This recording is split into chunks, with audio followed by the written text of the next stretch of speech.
Are we early? Are we late? What's the score? Early. It's early. Two Early? minutes. Yeah. 2 minutes? Yeah. Yes, sir.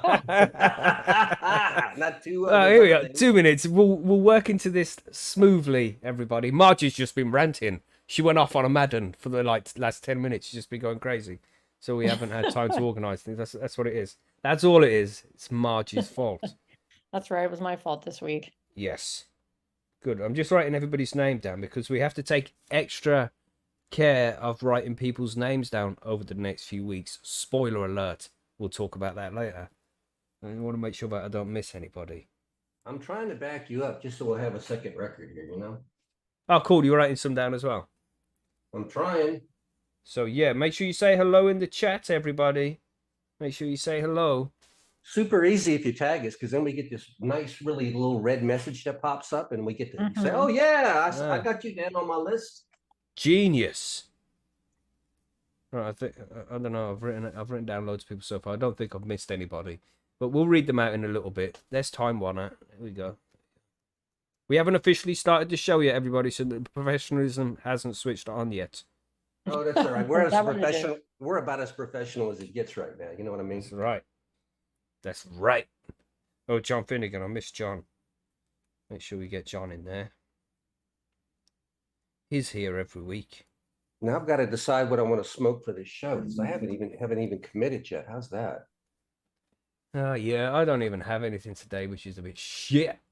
No, nothing. Why? Nothing. I didn't go out and get anything. It's been a while since I harvest, so I have to go out and buy things. And then, my cousin is moving away, so I can't get anything from him right now. But the struggle will be over soon.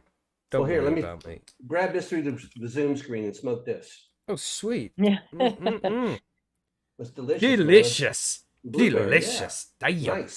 Damn. Right, still writing people's names down.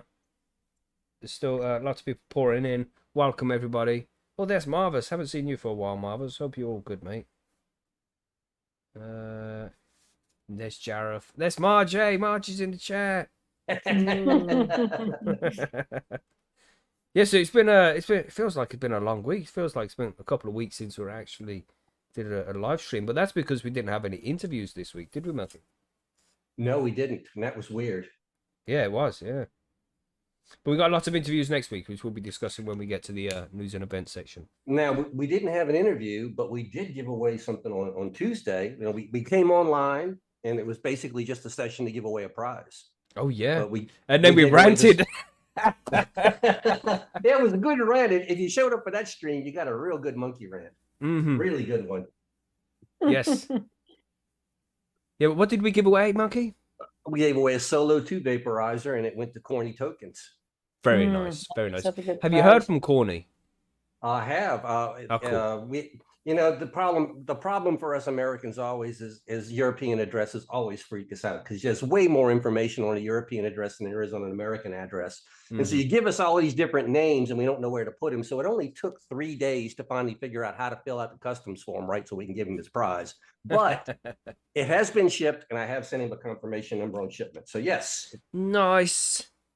Congratulations, Corny. So yeah, we got more stuff to give away, everybody. So bear that in mind as we move forward throughout the show. Artman has just arrived. Let's just write Artman down, and then we can get to the most professional intro of all time. Are we all ready? Let's do it. I think so. Yes, everybody, and welcome to High on Homegrown, the cannabis podcast from PercysGrowRoom.com. I am Mackie from the UK, and joining us this week, we have Marge. That's right, Marge from Central Canada and host of Bite Me, the show about edibles. It's just I never know how long the intros are going to be. Sometimes they're long, it could be like an intro to a rap song or something. Right. Sometimes they're just real short. But yes, welcome to the show, Marge. Good to have you here. Thank you. Thank you. And then we have Monkey Do. What's up, Monkey?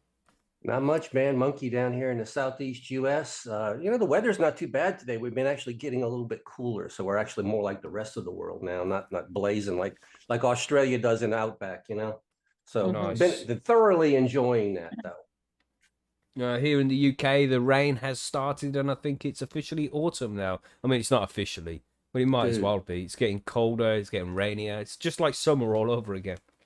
Below the rain over here, we have not had enough. We are so far behind. We probably at least a foot, maybe 2 feet of rain short of where we should be this time of year. Damn. Yeah. Will it all catch up and just appear out of nowhere one day? If it does, we're in trouble. It Damn. happened once like that, and that was 2016-ish. And yeah, it was horrible. You know, you end up with 25, 30 inches of rain in one night, literally one night.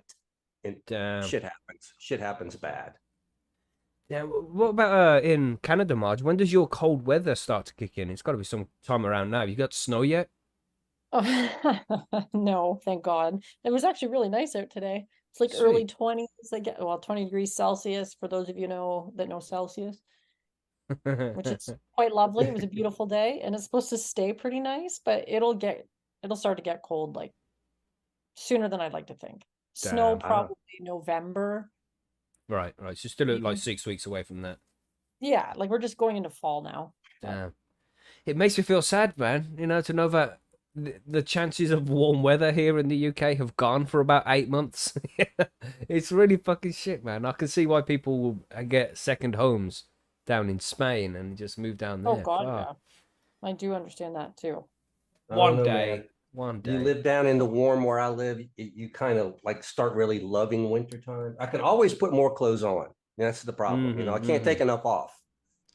Yeah, I've heard that a lot, man. And as I'm getting older, I kind of feel what you're saying there. You know, it is nice to be able to sleep at night rather than just roll around being like, it's too fucking warm. But Yeah. damn. So yeah, we got a lot going on with today's show. We got 5 news stories to cover, some from the UK. It's been a busy week for cannabis news here in the UK. Some interesting shit's been going on. Many of the guests that we've had on the show previously, you know, the medical cannabis moms, I like to call them. Those guys have been on the mainstream news networks this week. You know, just telling their story and making sure everybody knows how fucked it is here in the UK. So maybe that will push change. We'll see. But we'll report on some of those stories when we get to the news section. And when we get to the Grow Guide section, we're going to be talking about different ways to optimize your water before you feed it to the cannabis plants, of course. Some people might use rainwater. Some people might use spring water. You know, bottled water, some people even use. Tap water, of course, the majority of us will be using that. But we'll be discussing different ways to make your water optimal for your cannabis plants. So stay tuned for that when we move on to the Grow Guys. Of course, we have the smoke break. Do we have anything to give away in the smoke break today, Monkey? Don't have anything I can think of. You know, I'll have to work on that next time. I've got plenty of seeds that I could be doing this with. And next Sunday, I'll come prepared for a smoke break giveaway. Put it that way. Maybe we'll do it. You know, fuck it. We'll give away 5 beans of something. We don't know what this something is. It's just going to be 5 beans with a couple of badges. We'll give away some badges, high and homegrown badge and a Percy's badge with some stickers. We'll give away some stuff. Okay, we'll make a package up. Yeah, that sounds good. We'll do something, everybody. So stay tuned for that. Hit the like button and all of that kind of stuff, which we like people to do for absolutely no reason, because YouTube hates us. You know, YouTube removed one of my videos, man, from the Percys Grow Room channel. Really? Messaged Why me is that? today, like, because it's against their terms and conditions. And it's like, it's been up for like 3 years, you dickheads. Which one was that? Was it the montage? No, I got a care package from the vault, like legitimately about 3 remember years that one. ago. And yeah, when I Yes. cracked it open, showing off all the stuff that came in the care package, that was just decided today, you know, 3 years down the line. Oh, this is against our terms and conditions, Mackie. We're going to have to remove this for the safety of the people of YouTube. Yeah, Fucking... they sent us seeds and rolling paper and that kind of stuff. And The good old vault, they treat us nice. Stuff's so frustrating, honestly. Yeah, I had it is. an issue with a payment provider last week Oh out no. of the blue, and they basically PayPal. banned my account. Yeah. Was it? Yeah, PayPal. Did they fuck you? No, it wasn't PayPal, it was Stripe. Okay. Oh wow, I didn't know they did that. Yeah, because they're we like- had the same shit with PayPal. PayPal, we can't use PayPal now. I know Yeah. I'm nervous about PayPal too, because I hear they'll just close up your account and And that's it. steal your money. yes, if there's Mhm. anything in it, it's theirs. You know, Right. it's They- the old man on the porch. Mine now. You can't have it.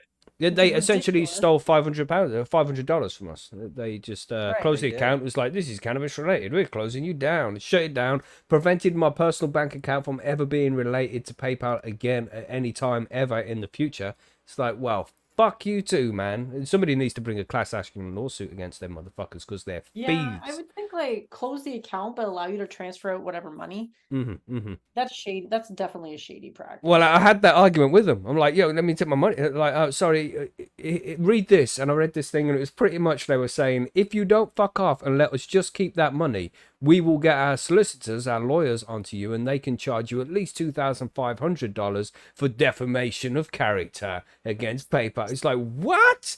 What? Okay, yeah, bye. Keep it. Well, the thing is, how Crazy much though. money? What's it going to cost you to get back $500? You know, and that's where you have to kind of look at it. Like, okay, maybe sometimes cut your loss. You know, yeah, ouch, it hurts. Keep moving on. And And they fuck call PayPal. us criminals. This is what I mean. They call us criminals because we want to fucking grow a few plants. We're the criminals, but PayPal, absolutely not. They're pillars of our community. God course. damn. Fuck. Yes. Anyway. So annoying though. Anyway. Yeah. It's annoying. Anyway. It's frustrating. Yes. We've gone from highly professional to just going on a random rant. That was your fault, Well- Marge. You brought that up. Oh, well. Yes. Hashtag fuck PayPal. Hashtag fuck PayPal. Just try not to use it as much as possible, everybody. Like, legit, man. That if they think anything is not 100% with your account, they'll just close you down and take your shit. That's the way it is. So just be careful out there, man. Yeah, so let's give a quick shout out to everybody who's joined us so far. If I don't say your name during this section of the show here, make sure you put in capital letters Mackie so I know that I haven't added you, and then I can add you to the list that I have here. It's important that we write your names down over the next few weeks. We will explain more in the future, but just let you know it is important now. So we have Mad Dog, Twisted, Turpo, Crotch Killer, Bang Switch, Leo Style, Firetop, Shoddy Fusion, Dr. Evil, Noel, Giant Grasses, Backblast, Outlawed Pagan, Filmy Balls, Nearsighted, Bob West, Hashimoto, Billy Bonds, Bundertaker, I'm Sparky, Brian Post, Ballista, Time Warner, John Finnegan, Cloudy Chromes, Marvus Parvus, Jareth Williams, Marge, Firefly, Artman, Fweech, Pip Jam, and Lone Star. Who else do we have? Who did I miss off the list? We've got Silas in there. Make sure you get Silas in there. I've got him in, yeah. Sweet. My list is in a different order, so I couldn't go with you. All right, you're probably using Top Chat. I'm using Live Chat. I did put, yeah, Sparky, you're there, right? Yeah, I got you there. I'm Sparky. I got you, Sparky. Yeah. Don't worry, bro. Yeah. Got you, bro. Got you. Yeah, so that's everything. Did we get South Silly? I don't think I did. I got him. I got him. Yeah, I don't think I got South Silly. I'll write it down again just in case, because we don't want to miss him. Anybody else? Anybody else? Speak now or forever hold your peace, I think is what they say. Arnie Scarpa. Arnie Scarpa, yes. Speaking of Arnie's, watched Running Man last night with the kids. Ah, Oh, Arnie. Man, the amount of fucking, just these stupid one-liners he has in that movie. Like, Yes. where's Boxer? It's like, oh, I had to split. Yeah. It's so fucking corny, man. But yeah, great movie. Great movie. Yes. Love that shit. I think next week we're going to watch not Running Man. Total Recall is the next one. Total Recall the next one on the list. All right, just got Chris written down as well. That's first timer. Welcome, Chris. Welcome. Mm-hmm. But I think that's everything for now. Remember to stay tuned for the smoke break, which will be coming in about 40 minutes, up to an hour. We'll have the smoke break, and then we're going to be giving away some stuff. Remind us when we get there. Okay, everybody? But I think we are ready to move on to the news and events. Is everybody ready? Are we missing anything? Anything to add before we move on? What are you smoking today, Marge? I mean, Oh, Mackie yeah. said he's not smoking anything. You had to bring it up again. Yes, I did. I did. I have some more of this amnesia haze that I really like. That's so weird because that's the one I picked up off the shelf just now. Was the amnesia to go back at again? Oh, really? harvest- Yeah. I harvested some stuff from Chad the other day that a pheno of Nakatomi Plaza that came out. Now, it was one that had the least bag appeal. It was kind of just green and blah looking, just average. But holy crap! You remember everybody remembers their first time ever smoking. This is what it felt like. I smoked that stuff and I got a high tolerance. It was like 2 balloons of this stuff. And I was like, holy shit, I got to go to lunch with my wife now. So I call it this is my my after hours weed at this point in time. So luckily I've got a few seeds that off of this one, not many, but I'm going to try and isolate this pheno. But damn, this is one of those. Yeah, this is definitely a golden goose at this point. I've got to find it. Nice. It sounds like you all got something good then. I think I'm going to be out for about a week, but I'll be longer than that, maybe 2 weeks. Yeah, it is what it is. Do you have like edibles or anything that you can? No, nothing. No cannabis to consume at all, unfortunately. That's the way it goes sometimes, eh? That's the way it goes. I guess it's like a tolerance break then. And then by the time you do get some, you're going to be honest, I don't really need a tolerance break. No. Because, like 3 or 4 draws of a joint fuck me up still. It's like, yes. Oh, really? Yeah, it's a nice way to be. It's a nice way to be. It's better than smoking 5 joints and then getting a little bit high like I used to. No, you get high when you want. You get high when you feel like it now, not when when you smoke a hell of a lot. Indeed. I'm pretty well the same with Mackie. I'm a lightweight, but it's nice because then my weed lasts longer, and then I also use a dry herb vape, so all that ABB is. Oh yeah. A monkey there. What do you say, monkey? You got like 5 gallons of ABB or something? You got some crazy shit. I've got over 5 liters of it though, for sure. That's a lot. 5 liters is a lot. Oh, and believe me, these aren't loose jars. I took the jars. These are the ones where this pad. I would have to chip it out the jars. It's packed in so tight. So yeah. Damn, son. I just don't know what to do with it. It's one of those things like I don't know. Oh yeah, it's not doing anything wrong, is it? Make edibles for the rest of your life.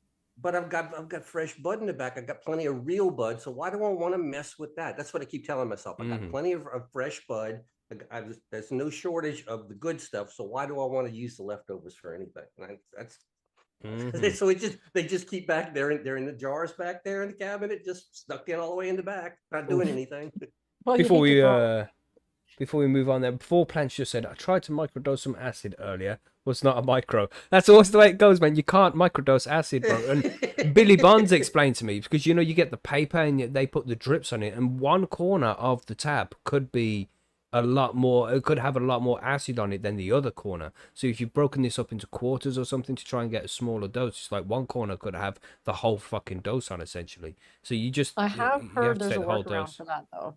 Okay. And that's basically you would take the tab. I can't remember all the steps, but you put it in a little bit of vodka. Okay. Microdose from that. Nice plan. So it dissolves into the vodka and then you drink the vodka. Yeah.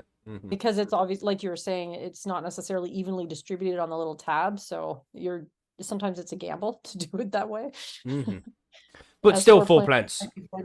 Have a good time, man. Have a good time. Enjoy it. You know what I'm saying? It's good shit. Good shit. Have a good time. Sit back and enjoy the show. And I think it's time to move on to the news and events now. Are we ready? Like 20 minutes in nearly. Jesus. That's what stoners do, man. Come on. All right, let's do the news.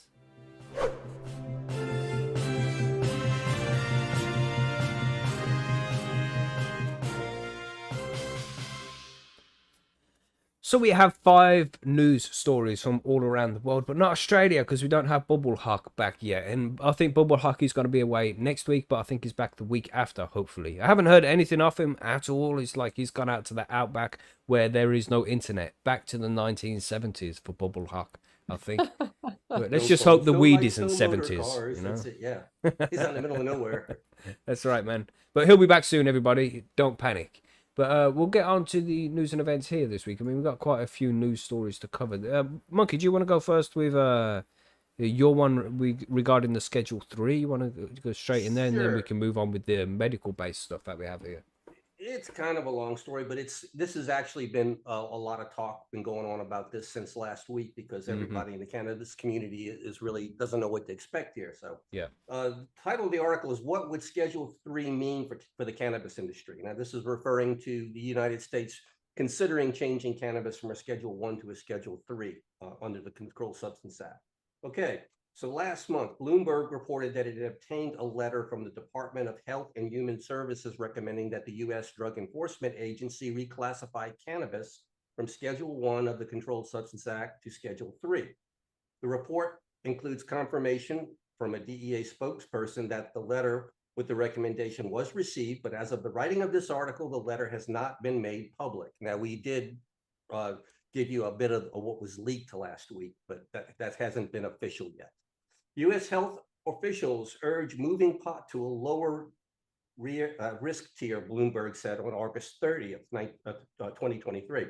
The letter comes some 10 months after President Biden called on the Secretary of the Health and Human Services and the Attorney General to expeditiously review the scheduling of cannabis under federal law and, if adopted, would represent the biggest change in federal cannabis policy in 40 years. Although industry watchers are cautious with respect to any major changes without clear indication of imminent action, a lesson learned from the annual speculation around the Safe Banking Act, which we never seem to be able to pass. The news is nonetheless a welcome sign for the industry as under tremendous pressure. Reactions to the possible reclassification have been broken down along traditional interest group lines, with social equity advocates calling it a possible handout to the pharmaceutical industry and investors cheering the possible tax implications under Section 280 of the Internal Revenue Code. Well, if it's going to be a handout to the pharmaceutical industry, you can be pretty sure it's going to be fucking passed. Well, I'm with you on that, and I'm kind of feeling that at this point in time. And this is exactly what the community is pretty upset about right now. Is because you know the cannabis community that we're part of, you know, the people who are really interested in this plant for what the plant actually is, and not for how much money it can make everybody. We want to protect the plant, and we want to protect everyone's rights to have the plant and have access to the plant. And then, unfortunately, it could go the other way. But anyway, let's keep going. Okay. Critics of the proposal also note that rescheduling as opposed to descheduling would do little to close the ever-widening chasm between state and federal cannabis laws, as state cannabis laws are not designed for a Schedule III drug. While it remains to be seen whether the Health and Human Services recommendation will ultimately be adopted by the DEA, which is final authority to schedule or reschedule a drug under the Controlled Substance Act, it is useful to review what moving cannabis to Schedule III would possibly look like for the industry. And this is what it means to be Schedule I. Cannabis is currently listed as a Schedule I controlled substance under the Controlled Substance Act. Schedule I substances are defined as drugs with no current accepted medical use and a high potential for abuse, such as heroin and LSD. Giving cannabis status as a legal as a Schedule I drug, the manufacture, sale, and possession of cannabis remains federally illegal even for personal medical purposes. Thus, under federal law, industry participants are potentially liable for conspiring to manufacture and distribute cannabis, aiding and abetting the manufacture and distributing of cannabis, and acting as an accessory after the fact for the manufacture and distributing of cannabis under the current law. Wow. Can I just add it, like, what's abuse, you know? Because this is what gets me, this whole drug abuse thing, you know. Defined as a drug with no current acceptable medical use and a high potential for abuse, such as heroin and LSD. And it's like, maybe you don't want to abuse it. Maybe you want to use it just to have a little bit of fucking fun, like microdosing a little bit of LSD, for example, for plants. You know what I'm saying? You know, that's not abusing it. That's just enjoying it. It's sort of like having a nice glass of wine with your steak dinner versus drinking the entire bottle. Yeah, true. But again, alcohol would definitely be considered, to me at least, a drug with high potential for abuse. Absolutely. 100%, yeah.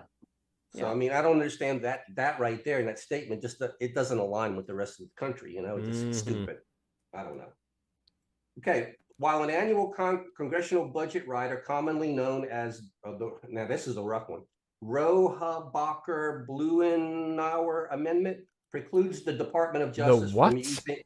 Yeah, please go for it. R-O-H, Rohrabacher and Blumenauer. Rohrabacher. There you go. You got it. Whatever. Okay. Let's say that. Rohrabacher. Blumenauer. Yeah. Okay, we'll do that. Beautiful. The Department of Justice from using any appropriations to prevent states that have adopted medical cannabis legislation from implementing their laws. Basically, what they're saying is that this is an executive order that was signed, I believe, during the Obama administration, which We told the government agencies hands off on state medical programs. Okay. The Ninth U.S. Circuit Court of Appeals had interpreted that this also protects the industry participants. Various executive agencies, including the Internal Revenue Service and Department of Treasury, U.S. Customs and Border Protection, and the U.S. Patent and Trademark Offices, all have cannabis-specific rules that make the participation in the industry challenging. This in turn makes capital more expensive and constricts access to services like banking and insurance. Moreover, some state tax codes, which disallows most deductions for businesses involved in state legal cannabis business, has emerged as one of the perennial problems for an industry under financial pressure. In addition, the lack of standardized rules from federal agencies around things like labeling, testing, storage, and transportation of cannabis across state lines makes it a challenging to operate in more than one state due to the need to comply with a patchwork of sometimes Byzantine regulations. So that's a big one right there, is the fact that if we go from 1 to 3, and it becomes a, even though controlled, but legal prescription drug, now these cannabis producers can actually ship across state borders. Right. It can actually even access the postal system to deliver the medicine. So it would make a huge difference in that respect. So states can't do that right now. Even the legal states or recreational, they can't send stuff out in the post. Well, even for if it's considered a medicine, the medicinal states still can't ship medicine out to people who can't make it out to a dispensary. No, but it's still illegal to mail cannabis in the United States of America. You can mail seeds now simply because the DEA has classified seeds as hemp. But any high THC cannabis or any cannabis with anything above 0.3% THC cannot be mailed because the federal government is owns the post office, and yep, it's federal. Can't do it. Wow. Okay, let's take a look at what Schedule 3 would mean. Schedule 3 controlled substances or drugs with moderate to low potential for physical and psychological dependence. Sounds like cannabis to me.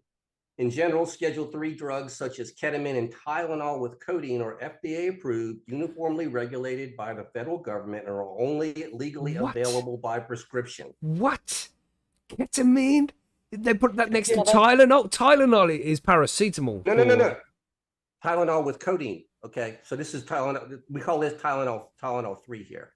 Okay, right. Tylenol and codeine, they're different drugs here in the UK. We have codeine and we have paracetamol, which is AKA Tylenol. But then we have ketamine, which is a horse tranquilizer and will seriously get you fucked up, man. And that's on the same level?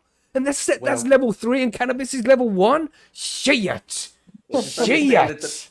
The paracetamol they're talking about has codeine in it. It is a low-level opioid, but yeah, it is an opioid. I have, this kind of stuff that you would get usually for like a tooth extraction or something like that.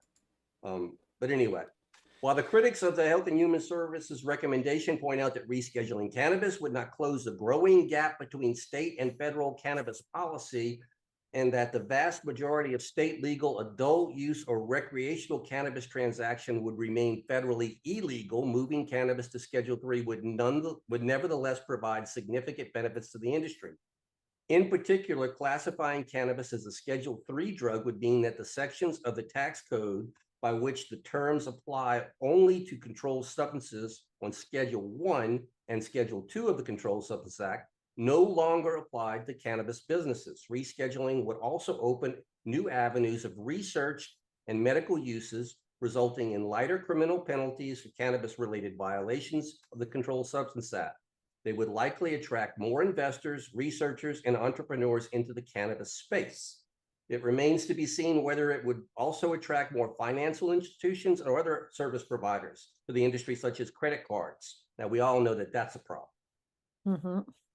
If nothing else, rescheduling could also go a long way toward changing public perception about the cannabis safety and medical potential, which in turn may help reduce the stigma and increase acceptance among those who remain skeptical about its medical use. What's next is the Health and Human Services now goes to the DEA, which will conduct its own reviews and take a look and see if they can reschedule it. Most recently, in 2016, the DEA concluded that cannabis had no currently accepted medical use because the drug's chemistry is not reproducible and there are no adequate safety studies. There are no adequate and well-controlled studies proving efficacy, and the drug is not accepted by qualified experts, and the scientific evidence is not widely available. Now, that entire paragraph needs to be completely struck because most of it's not even true. I mean, cannabis has no currently accepted medical use. Well, let's talk about epileptic children, just right there, bam. We could stop right there. It definitely has a use. There's no question about that. Reproducible. Now, that's something that I understand what they're saying. Is like, could a chemist go into the lab and make THC? And the answer is they can't reproduce it. So to them, it's not a viable, quote unquote, drug. So if you can't reproduce it and it's not a reproducible drug, is it something that needs to be made legal? I don't know. It's in the same way which opium poppies essentially are, right? Because you're growing a flower for a certain ingredient that flower makes. So same way that they do with the opium poppies to take the opium out of it, they could do the same thing with cannabis, where they grow the plant but then extract the THC and the CBD from it, and then use those as a more concentrated drug. So 100% THC. 100% CBD, and then there you go. Then you're done. Then you can put that into whichever fucking dilution you want it to be. Yeah, but us plant lovers don't want them to take the plant and slice and dice it like that. We actually think that the medicine is more effective in its natural form. That's right, with your terpenes and all that other stuff mixed into it. But I'm just saying, but it's bullshit to say that kind of thing where it can't be dosed properly, because if it's the right form of extracts, then it can be dosed pretty reliably. Yeah, and most medicines that we know in today's culture came from natural sources at once upon a time. Things as simple as aspirin. Aspirin came from willow bark. I mean, come on. Wow. There's a lot of stuff, a lot of them out there like that. So yeah, crazy stuff. But anyway, we don't know what's going to happen. The next step is down the line, but the article seems to allude of thinking that this will be moved to Schedule 3. Now, I fully understand that there's a lot of people out there that be screaming and yelling about this is a bad thing. And yes, it does not make it legal, and it's not what we want. But what the article is trying to point out is the fact that we can get this out there, just like we did with medical cannabis in many, many states. Once we get it out there and people see that the world's not going to end and the sky's not going to fall, we might actually have a chance to go one step further. But at the same time, I have listened to everybody else out there in legal states that say, if it's not what you want, don't say I'll take it. So I'm not really happy about this. I want it to be unscheduled. Yeah, like alcohol is unscheduled, right? Yeah, by all means. Alcohol is definitely unscheduled. So is tobacco, Yeah, so it should be on the same levels as those, even lower, because it's less harmful. So right. It's simple as that, really. But obviously, it's not as simple as that. You got to get all of these people to bribe the government to make sure that. Sorry, did I say bribe? That's not the correct word. That's give money to the government to make sure that certain laws get passed in their favor. That's definitely a better way to put it. I'm not assuming anybody's bribing anybody here, but we all know that's what's actually fucking going on, because this is bullshit. I've been reading related articles that are, let's just say, campaign related. They're just fluff pieces for the upcoming campaign that claims that all of this rescheduling stuff is part of Joe Biden's plan to move the kill America, to move the Democratic Party closer to what the young people really want. I'm saying, well, the young people don't want you to reschedule it; they want you to unschedule. Yeah, because Joe Biden and his whole 80 years knows what the young people want. God damn. He's trying, we've got an upcoming election right now, and it seems like we don't know who the candidate is going to be right now, because we haven't gone through it yet. But right now, the front runners are two old guys. Yeah. So these old guys are trying to figure out how do you appeal to a younger voter? I mean, we're going to be looking at two candidates in their 80s. What the fuck, Damn. That's so nuts. It's so nuts to me. Needs 80 years old. Yeah, there ought to be a cutoff. Oh yeah, there's a lot of talk about it right now, about there should be some term limits on this shit, and with the deep state kind of jobs as well, like with Nancy Pelosi and Chuck Schumer, all of those kind of guys. They all, once you hit the national retirement age, I think 75 is fair. Anybody older than 75 shouldn't be running for office. That seems fair Right. to me. But you know, Yeah. that's just one of the plebes talking. They don't care about what we have to say. True. Very true. Yeah. But it's interesting to see what's going on with this Schedule 3 thing, man. And people seem to be very concerned about what could be happening potentially in the future with the One already of existing companies. one of the biggest fears that I'm hearing from the cannabis community right now is when you make it, when you go to a Schedule 3 like this, that all the big pharma people are going to jump in right away and try and completely crush the little guys. All the Damn. people that, all these small grows that have stuck it out and weathered the storm and are actually, doing pretty good on their own right now. But a lot of them are afraid that big pharma is going to come in here and the price and the quality is going to be shit, the price is going to be shit, and it's going to force them out of the market. So I Oh. understand that fear, but I can't tell you Mhm. what's going to happen. I don't have the crystal ball. It's bad, man. It's bad. But we'll see what happens. That's it. You know, and as cannabis consumers, you just need to be a little bit more conscious about where you're getting your cannabis from, and don't support these big pharma companies when they eventually, inevitably, make their way into the industry and try to fuck everybody No, over. Don't do this it. is high on homegrown. Grow your own, man. You don't need Exactly. pharma. Exactly. Hmm. That's right. The Fuck them best all. weed. My missus says it all the time. She's like, "We're going to legal states." She says, "But your weed's way better than that stuff." Like, yeah, Uh-huh. of course. I mean, it's homegrown. What do you expect? And I remember when I started growing and, you know, finally got the hang of it. And then I went to a trip to Amsterdam and all the weed I was smoking there was like, this is shit. I want to go home to my jar. And it was a nice jar of Jack Herer. Because that Jack Herer was fucking pucker, man. But I couldn't find that anywhere in Amsterdam. I couldn't find anything near that quality. Unless I wanted to pay like because they had the Cali weed out there. You pay £70 for your gram or your 3.5, whatever it was. It was a ridiculous amount of fucking money for a ridiculously small amount of cannabis. When I've got jars with fucking ounces in at home of the finest Jack Herer. You know, don't mean to blow my own horn and shit, but all of you guys out there listening who are home growers, you know what the fucking score is, man. The best shit is the shit that you create yourself. Mm-hmm. Yeah, the grower keeps all the good stuff, man. Even when you go to Amsterdam, it's only the second bits, the secondary buds that get sent out to everybody else. Yeah, grow your own. Yeah, Who was the definitely. Jack Herer Parker? I don't get it. But yeah, so we have many more news stories to be covering here. Which one should we go for next? March, you want to jump in and do yours, I suppose? Yeah, sure. So, my article, which was actually sent in by Leo Stiles, I believe. It was indeed. It was indeed. Parents feel misled by ministers over medical cannabis pledge. And this comes from BBC News. Yeah, so get your salt ready, everybody. Pinch of salt. It's the BBC. A high-profile government climb down that legalized a type of cannabis medicine on the NHS 5 years ago misled patients, campaigners say.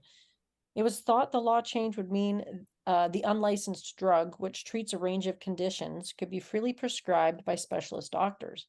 But fewer than not 5% or anything, five NHS patients Damn.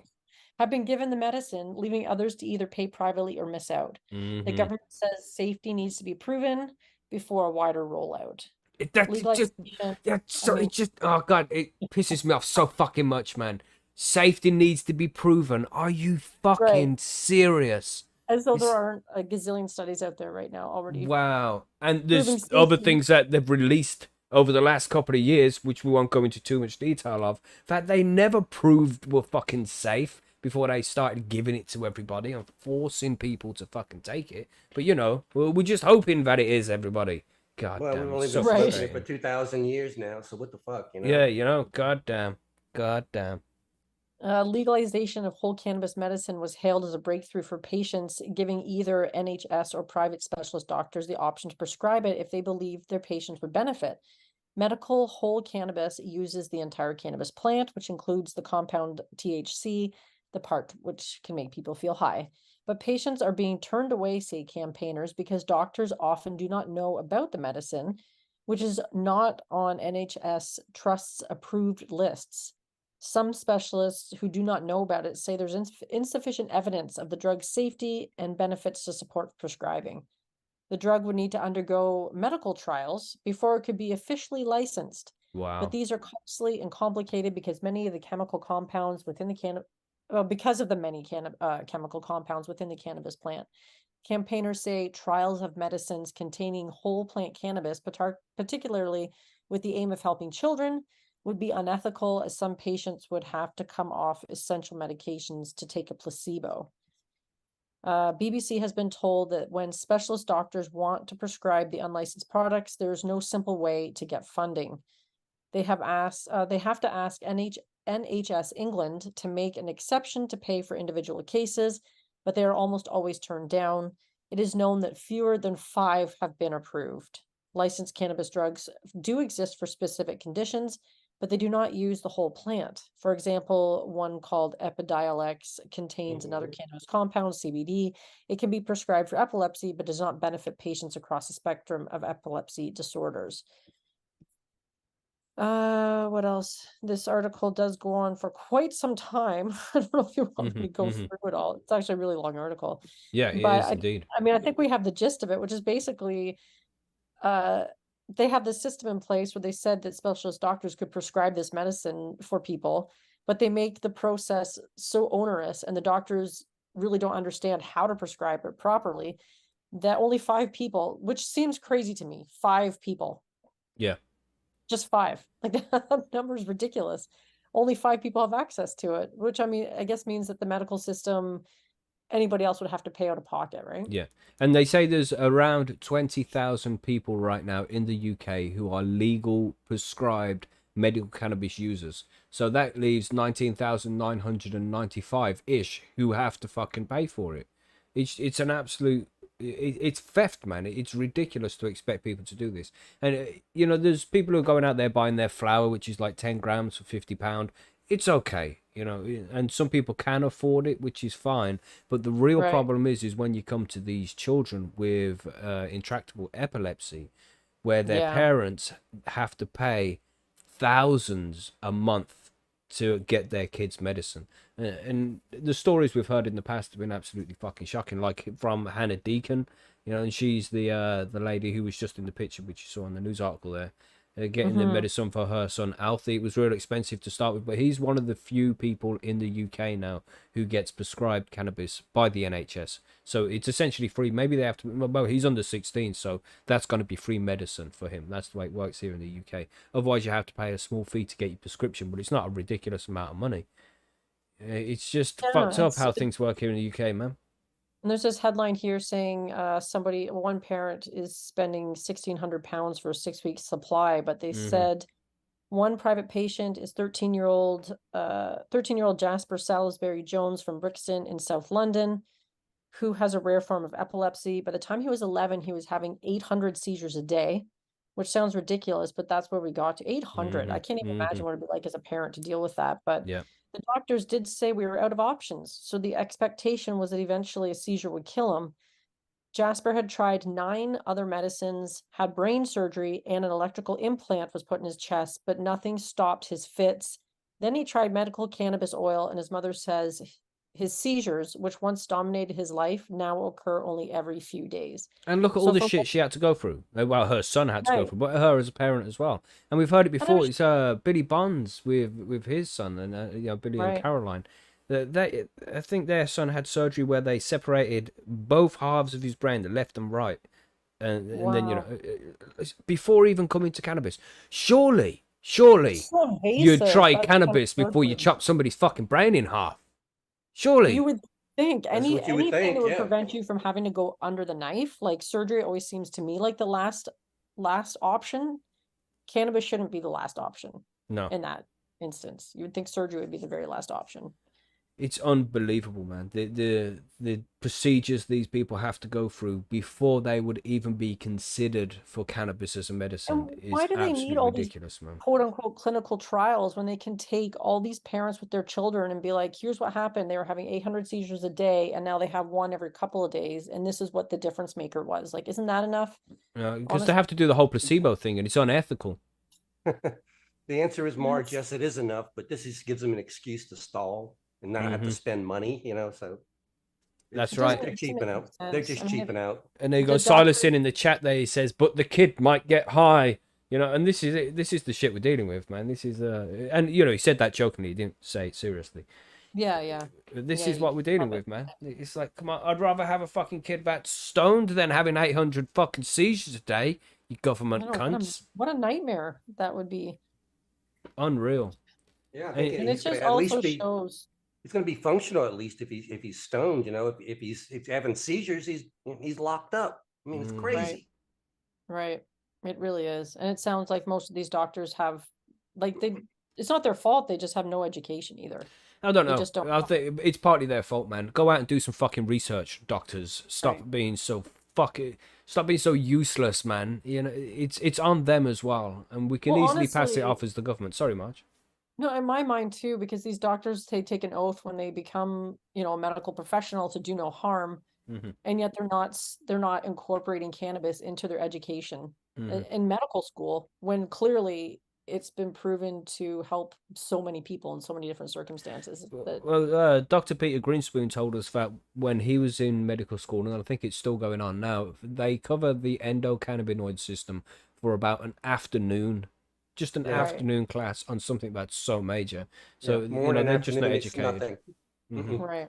They But really how need to be how expanding that. dismissive must it be as a parent with a child who has one of these issues to see this light switching change that happens? And we've been told by many parents that that is the case. They start taking the cannabis medicine and the seizures essentially stop. They'll go from having 800 seizures a day down to having just a few a week, maybe even less, you know. And how I'm dismissive is it for pissed. all of these parents just to be told, oh, sorry, but that isn't good enough. We don't believe what you're saying. We need to do the real studies because you could just be bullshitting us. Yeah, but this lady here as well, she's saying the same thing. Yeah, she's a fucking liar too. We're not listening to any of you. We have to They're do just our basically actual gaslighting studies. all these Hmm. parents. And Yeah, it's crazy because they're it's like, you know what? unreal. This kid needs surgery. And you're like, Mm-hmm. but what if I gave him this oil? No. No, you Hmm. need surgery. And it's like, that seems so irresponsible. You know, Yeah, let's try but the oil first, and then if the oil doesn't work, maybe we'll try surgery. no, but Right. the Try oil the might be oil first. dangerous. You know, how many people has this killed, this oil, in history? Can we tell? Oh, there's nobody as far as we can tell. So, oh, cool, No, but cool. they don't What about know. paracetamol? You take more than 11 of them in a day, and you're fucking Right. dead the next day. But, you know, And never take mind them. Shit. the risks involved in having surgery, just generally speaking, Mm-hmm. right? There's always Mm-hmm. risk anytime you have How many surgery. people So, just don't wake up from surgery, you know?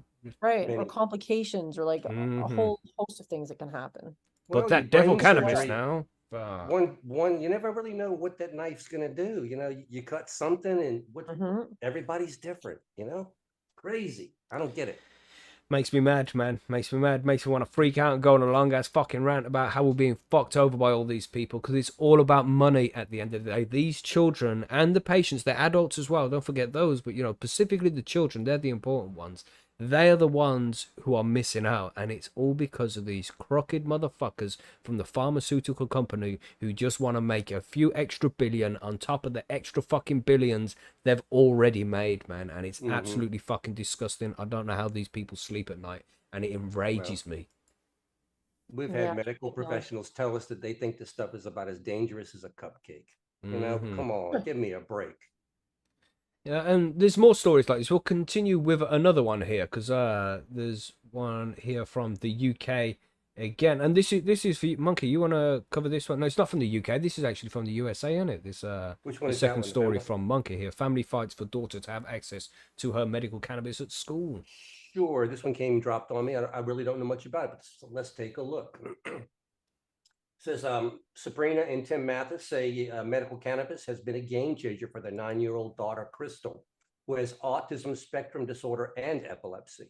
They were eager for her to try school full time this fall after years of half days of school because of extensive speech, physical, and occupational therapies consuming lots of her time. But that was short-lived, they told WCCO in an interview on Thursday, because district officials said that she couldn't take a midday dose of her cannabis medicine on school grounds. Wow. It's essential for her to thrive in a classroom. I feel it's unfair. It's just unjust, Sabrina Matt says. It just deserves to be at school. She just deserves to be at school a full day and have her medicine like any other kid. The school district told them that they could leave school, give her the dose, which is cannabis oil tincture of CBD and THC mixed with juice, and bring her back to school, they said. Now, I've actually seen this happen before. I've seen a news article where in Colorado, similar things would happen. And this is exactly what parents would do is they check the kids out and they would literally walk around the block and drink this and then go back to school. Disgusting. It's stupid that you have to go to do that stupid thing. How does that make the child feel? You know, Well, how excluded from the rest of her community does she feel when she has to do something like that?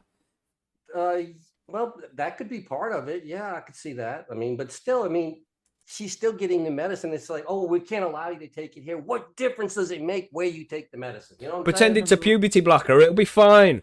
Fucking don't get me started. Don't get me started, Okay, man. Sorry. now we Sorry. Flag. Fuck. Okay. But instead, they opted to return to half days, fearing the disruption would be too confusing and too harmful to their daughter, who is nonverbal and uses a device to help her communicate. To take her back, that just throws her out of her routine. The chances of her not understanding the whole situation and having discomfort is more likely to not have a good rest of the day, as opposed to just going there, administering her dose, and leaving her with barely an interruption. When asked about the policy, an ISD 78 spokesman in a statement told WCCO that it cannot comment on the students' medical interactions with our school, citing the students' privacy data. I get that, okay? Despite desperate for solutions, Sabrina sought out DFL representative, Democrat of Florida, Representative Zach Stevenson, who authored a recreational cannabis bill legalizing for 21 and older starting this summer. The law also covers medical cannabis. Both adult use and medical markets will soon fall under a new Office of State Cannabis Management after it gets up and running. Stevenson told her that the statute prohibits cannabis use, possession, and transportation on school grounds, but there's an exception for medical cannabis. So long as it isn't smoked or in vaporized form. WCCO also included a statute provision in an email seeking comment from the district, but officials only provided the statement citing privacy data. In a brief phone interview, he said he spoke with the family and explained that keeping the medical cannabis program intact was on top of his mind for lawmakers drafting the language. In order to ensure children would still have access to their medicine they rely on, it's been in effect since 2015 and has more than 40,000 patients enrolled in, including 450 children under 18, according to the state data. There is a strong distinction between medical and adult use cannabis, Stevens told WCCO. The Mathis family hopes the district will reconsider their policy, or that the legislature will pass a separate law enforcing that provision, so schools are required to let children access their medical cannabis on school property. A recent law expanded in Colorado requires schools to have a policy allowing nurses or other school personnel administer the medical cannabis dose if they are willing. I mean, if they are willing, you know, do your job, man. Shut up and give the kid the fucking medicine. It's Jesus. America, man. I got my rights. You know, people, believe it or not. Yeah, but these they kids can don't have a object right on to their term. medicine. Fucking hell. I get you. I'm not going to defend it, but they'll do it on grounds of religious beliefs or something to that effect, and that they're protected. Okay, we hope to bring justice to the children on medical cannabis so they can be allowed to take their medicine at school, or just the same as any other child in the state of Minnesota. That's what we're hoping for, said Sabrina. So anyway, this mom only wants the ability. She doesn't want anything special.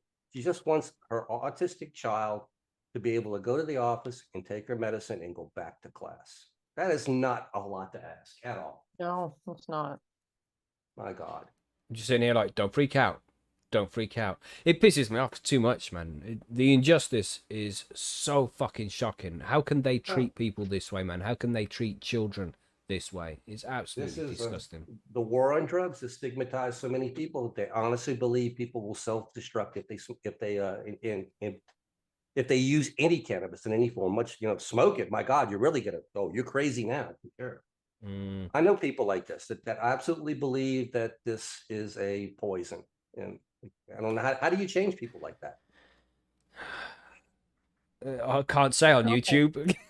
No, we don't do that. We don't do that. That's drastic. Those are Yes. drastic, man. Yes, But- it's just shocking, man. I mean, I hope that one day cannabis will be accepted for the medicine that it is, you know, and essentially a harmless medicine that can do a lot of things, man. That can do a lot of good if it is just allowed to do so. It's just people are so fucking ignorant and brainwashed now, you know, because of all these years of the war on drugs that we've had and the reefer madness generation.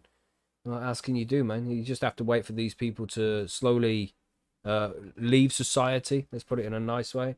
As they get older, they will leave society, and then people who haven't lived with all this stigma will be taking control of things. And being like, yeah, it's okay then. Yeah, let the kid have the fucking medicine.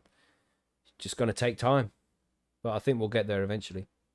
Well, and it's strange because, you know, after doing all this research, talking to so many people, we understand how all of this stuff started, you know, back with Anslinger back in the day and all, and it's all a lie. That's what's so frustrating about it. The government lied to us to get it to make this problem, and now they won't even they won't accept their own lie to fix the problem. Some bullshit. Well, we got more stories here as well. I mean, and this is from the UK, everybody. So we know these are gonna be fun articles. We have one here. I don't know. Well, we have two here. I don't know which one to do first. Let's do this one first. Let's take a little bit of a change in direction and go really fucking dark for a second. Oh Lord, no. Darker than we have. Okay. Video shows gang Oh, bragging and laughing after murdering man during plot to steal cannabis in Kent. okay, that's dark. That's very Yeah. dark. Very dark. 13 members of a criminal gang. Let me just put it on the screen here so you can see everybody. Don't worry, I can edit all that out so it sounds pro as fuck. 13 members of a criminal gang linked to a plot to steal cannabis plants have been convicted after a man was stabbed to death during a robbery in Tunbridge Wells. The group were all part of a plot to steal the plants from a house in Cayley Road. During the theft, there were challenges by... I don't know how to say that name. I don't know how to do it. I know I'm bad with names, but this one, I'm going to spell it out. I'll spell out the first name. Okay, it's got Xovan. So what is going to say there? Zovan? Let's say Zovan, okay? During the theft, they were challenged by Zovan Pepaj, who was brutally murdered. So, you know, apologies for not being able to pronounce the guy's name very well, because I'm just shit at that kind of thing. But I should be able to edit that out and make it sound pro as fuck. Okay, everybody, don't worry. Don't worry. The court heard Kent police was called to an early morning disturbance at the address on the 4th of December 2021. Not long ago, right? When officers arrived, they found cannabis plants discarded along the road and leading up to the house where they found the 25-year-old victim stabbed to death. Tragic. 25 years old, and this guy is dead because of cannabis. Well, not because of cannabis, you know, but because of the bullshit laws that we have. If cannabis wasn't prohibited the way it is, this guy would still be alive. If it was sold like it's fucking Coca-Cola or coffee, he would still be alive. But they continue to put these stupid rules in place, which puts people in positions like this. I'll continue with the article. The blood-stained knife was found nearby, but the suspects had fled.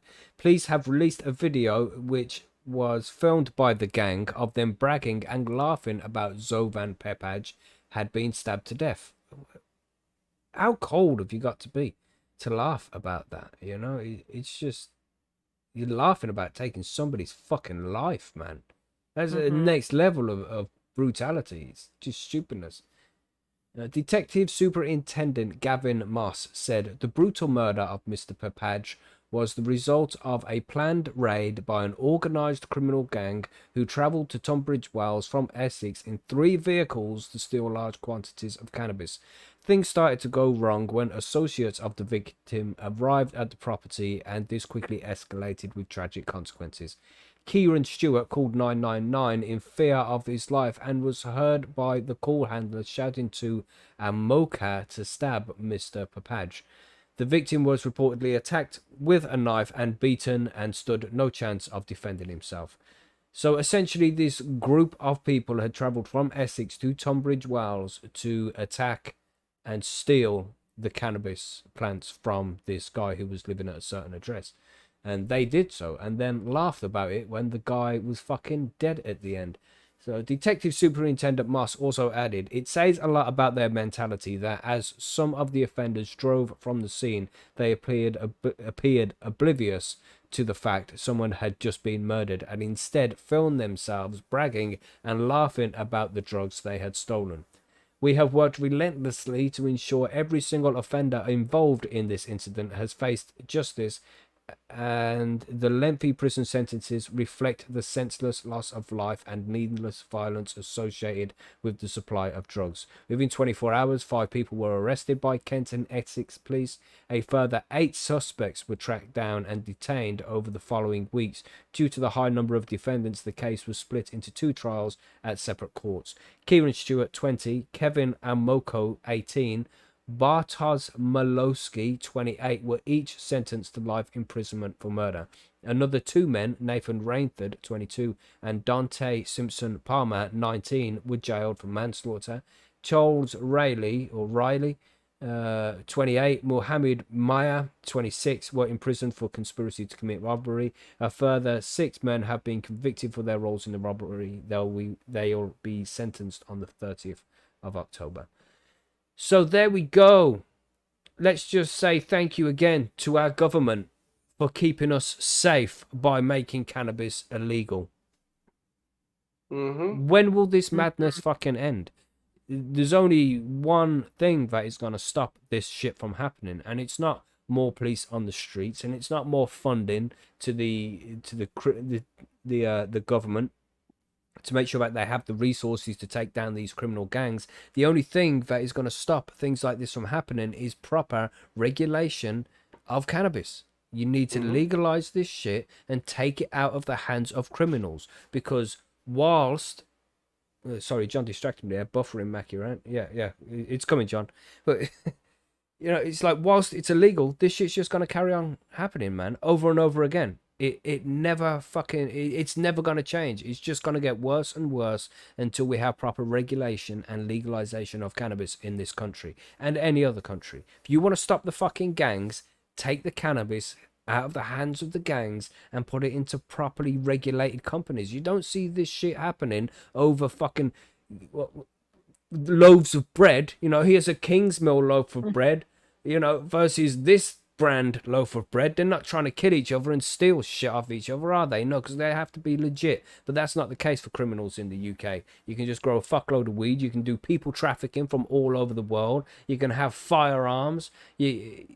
Slavery. All of this shit exists in the UK because of these illegal drug trades that we have. And one of the big ones that we have in the UK is cannabis, man. And that's just the way it is. A lot of people in the UK like to consume cannabis, and while there is a demand for it, there will be people selling it. And if it's not properly regulated, the people selling it are gonna be fucking wankers who go out and stab people over plants. So the only way to fix it is to properly legalize and regulate this fucking this drug, for lack of a better term. Sorry, I won't rant anymore about that. But what do you think about this, Monkey Marge? What do you think? I don't even know if you need to. Why do you need to regulate it? Just legalize it. Yeah. If everybody's growing in their yard, it's no longer valuable like this, and nobody's going to get killed for it. Right. Yeah, and this isn't the first time. Sorry, Marge. No, I agree. As long as they keep it like this, then it's going to be lucrative for somebody to deal in it, and then you're going to have all these problems. So, rest in peace to the guy, just another person who has lost his life because of these stupid laws that this government have put in place to try and pretend like they're doing us a favor, when it's not doing us a favor at all. It's making things worse, and they're just holding out until they can come up with a way to make money for their friends, because that's all they give a shit about. They don't give a shit about the 19-year-old kid who now has to go and spend, I don't know, he did wrong. He's been part and parcel of some guys going out and killing somebody, but now he's going to do life in prison. And could this have been prevented if cannabis was properly legalized? Would he have been living a completely different set of circumstances throughout his life? I would say it is very fucking likely that he wouldn't be involved in gang activity, But we have something else going on here in the UK, and the headline for this article says UK perfectly poised to be the central hub for global cannabis financial trade. So it's all good, everybody. Don't worry. I know people are dying and shit, but it's okay. We seem poised to be the global fucking cannabis trade place where everybody can come here and sell weed as long as the government can get their cut of the fucking pie. That's what I was This gonna week, say, as long as you have the price of admission on that, right? that's right. That's right. The price of admission, just about 10 grand, and you'll be able to sell weed here. But not for these young guys. You can't have an actual business. But it says here this week, the APPG for Industrial Hemp and CBD met in the Houses of Parliament for a discussion around the investment and economical potential of the UK's hemp and CBD industry. The presentation, led by co-founder of CIO of global cannabis investment firm Artemis Growth Partners, Will Mueck is his name, suggested that London and the UK is perfectly poised to be the single centre as a hub of global cannabis financial trade. What does that even fucking mean? However, as the APPG and its members have reportedly highlighted, this economical opportunity is being hamstrung by the UK's Proceeds of Crime Act, POCA, not only limited to cannabis operators, but also prevented trade and investment from taking place. So, this is the Proceeds of Crime Act. Pretty much, if they find weed or, large amounts of it, then they can take your car because you only have that car because you sold a lot of drugs to buy it, the Proceeds of Crime Act. So they can take all your shit. I know the same kind of law exists in the USA as well. Yet, as highlighted by the group's co-chair, Crispin Blunt, an MP, this is where the opportunities really begin when serious finance and investment figures are given the opportunity to deliver the arguments that will get politicians to reassess the position that we've created. Yeah, and saying something like this is definitely something that the politicians are gonna fucking pay attention to, because it's all about the money for them. It's not about the loss of lives, and it's not about the loss of freedoms. It's not about the people who can't get their medicine. It's not about any of that. It's about how much money can these already rich ass motherfuckers make on top of what they're already making. Because just in case you're not aware yet, everybody, the government don't give a fucking shit about you. They never have. They'll pretend like they do because you vote for them. But essentially, they give no fucks about you, man. They just want to line their pockets, which have already fucking lined with stolen taxpayer money in the first place. But anyway, I digress. The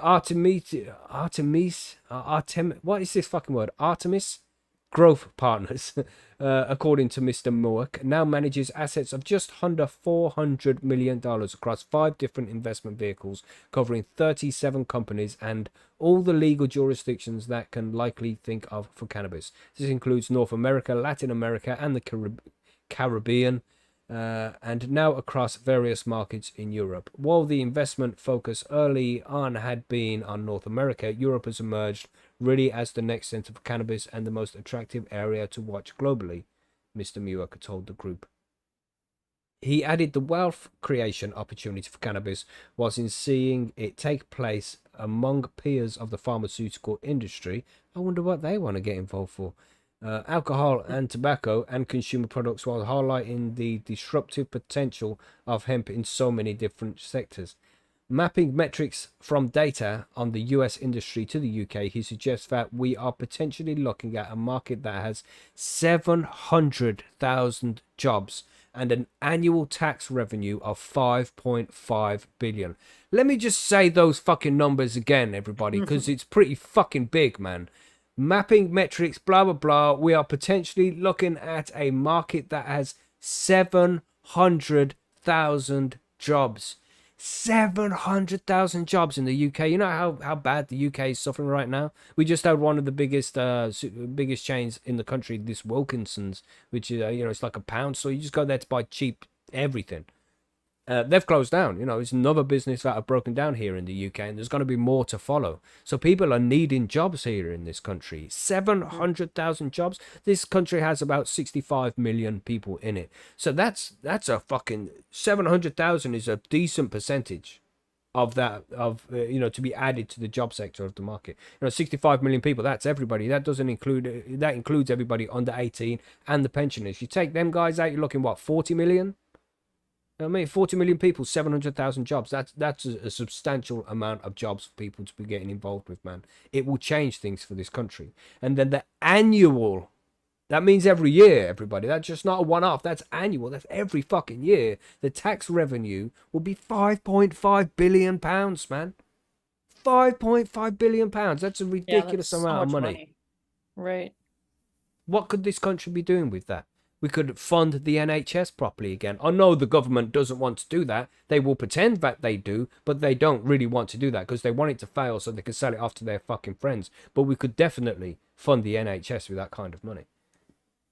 So anyway, this article does go on, and I won't continue because, you know, I'm just going to fucking rant about it. We get the gist of the whole thing. You know, the UK could definitely become one of the biggest financial the financial hubs of the world when it comes to cannabis, man. But we're just waiting for the government to change their mind.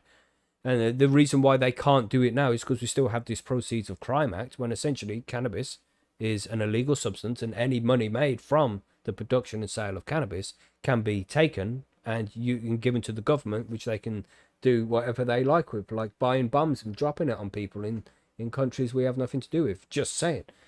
It's absolutely fucking ridiculous, man. I mean, I've been saying for a long time. I've probably said it many times on this show. The legalization of cannabis in this country would be a game changer. With the jobs it can bring and the tax revenue it can bring, it will change the way this country is. And I've probably mentioned many times on this show as well. The UK is failing right now. We are a failed state, man. We're not going anywhere right now. We're just going backwards because we don't have the money, we don't have the resources to go forwards, you know? But legalizing cannabis in this way can definitely change the fucking game, and we just need the politicians to stop being such greedy bastards and open up the market for everybody rather than just a few of their fucking friends, and then we will see change in this country. Well, let's see if that happens anytime soon. So anything to add to this one? Monkey March? Sorry, I've just been going on again. Sorry. It's just been one of those days. No, I think you're totally right. And legalizing it would also improve the lives of its citizens, and they don't feel like they have to, like, you know, ruin their lives if they get arrested for something like that. Yeah. It's bad shit, man. And people are saying a lot about this in the chat there as well. Yeah, it's bad, but we have to have change eventually, you know, and not just in the UK but around the world, man. And things are going to change. It's just going to take time. You know, the dominoes are falling. It's just taking a long time for it to get around to everybody. Crazy shit, man. Crazy shit. What do you think, Monkey? Is Monkey there? It's on mute. He's not. Monkey was on mute again. Yeah. Oh. Damn. I'm sitting here just just thinking, oh, so cool. No, I think yeah, things are changing, but they're changing very slowly. And as things change, the opponents are upping their game as well. I mean, it's the dance, Mackie. You know the dance. We make a little we make a little progress, and they push back. You know, I just don't understand how anybody can push back against the economic, like, potential, the jobs, how it can help people who are sick, how it can keep people out of jails, like, and then still be like, but it's bad for you. I mean, fuck off with that. It doesn't make any sense. It's just bullshit. Sick of hearing the same bullshit, you know. For I don't know, 20 years now, I've just been hearing this fucking same shit. Right, it's the government being like, you're not allowed to do this thing that really hasn't hurt anybody for thousands of years, but you're not allowed to do it. But you can smoke cigarettes if you want. By all means, go kill yourself. But and this is it. It's it. Have cigarettes, can have alcohol, fine, you carry on, do your thing, you know, but not that devil cannabis. It just pretty much, we can't have cannabis because they said so, and that's it. There is no other fucking reason why, man, because there's no evidence for any fucking reason why, and they know it. The only reason we can't have it is because they said so, and it's a fucking farce.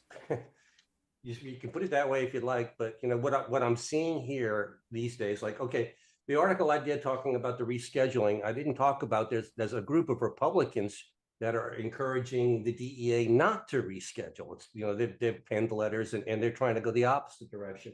And what they're doing is they're relying on the same old lies that they've been told. These lies about cannabis have been perpetuated for so many generations that they're now considered facts. People don't even have to check them. They just consider it to be a fact. Well, the government said, you know, Now, the government wants us to prove that cannabis is harmful, but they haven't even proven that it's harmful.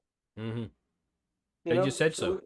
Yeah, back in the day, they said so, and everybody took it as fact. And and this is where we're up against. So how do you prove something is harmless when they haven't even proved it's harmful yet? They It's just it's So simple, funny. really. If the government says so, then it's probably not. You know what I'm saying? Whatever the Yeah. government's fucking saying, don't listen to a word they're saying, man. They're just lying bastards trying to line their pockets. We can't trust a word any of them say.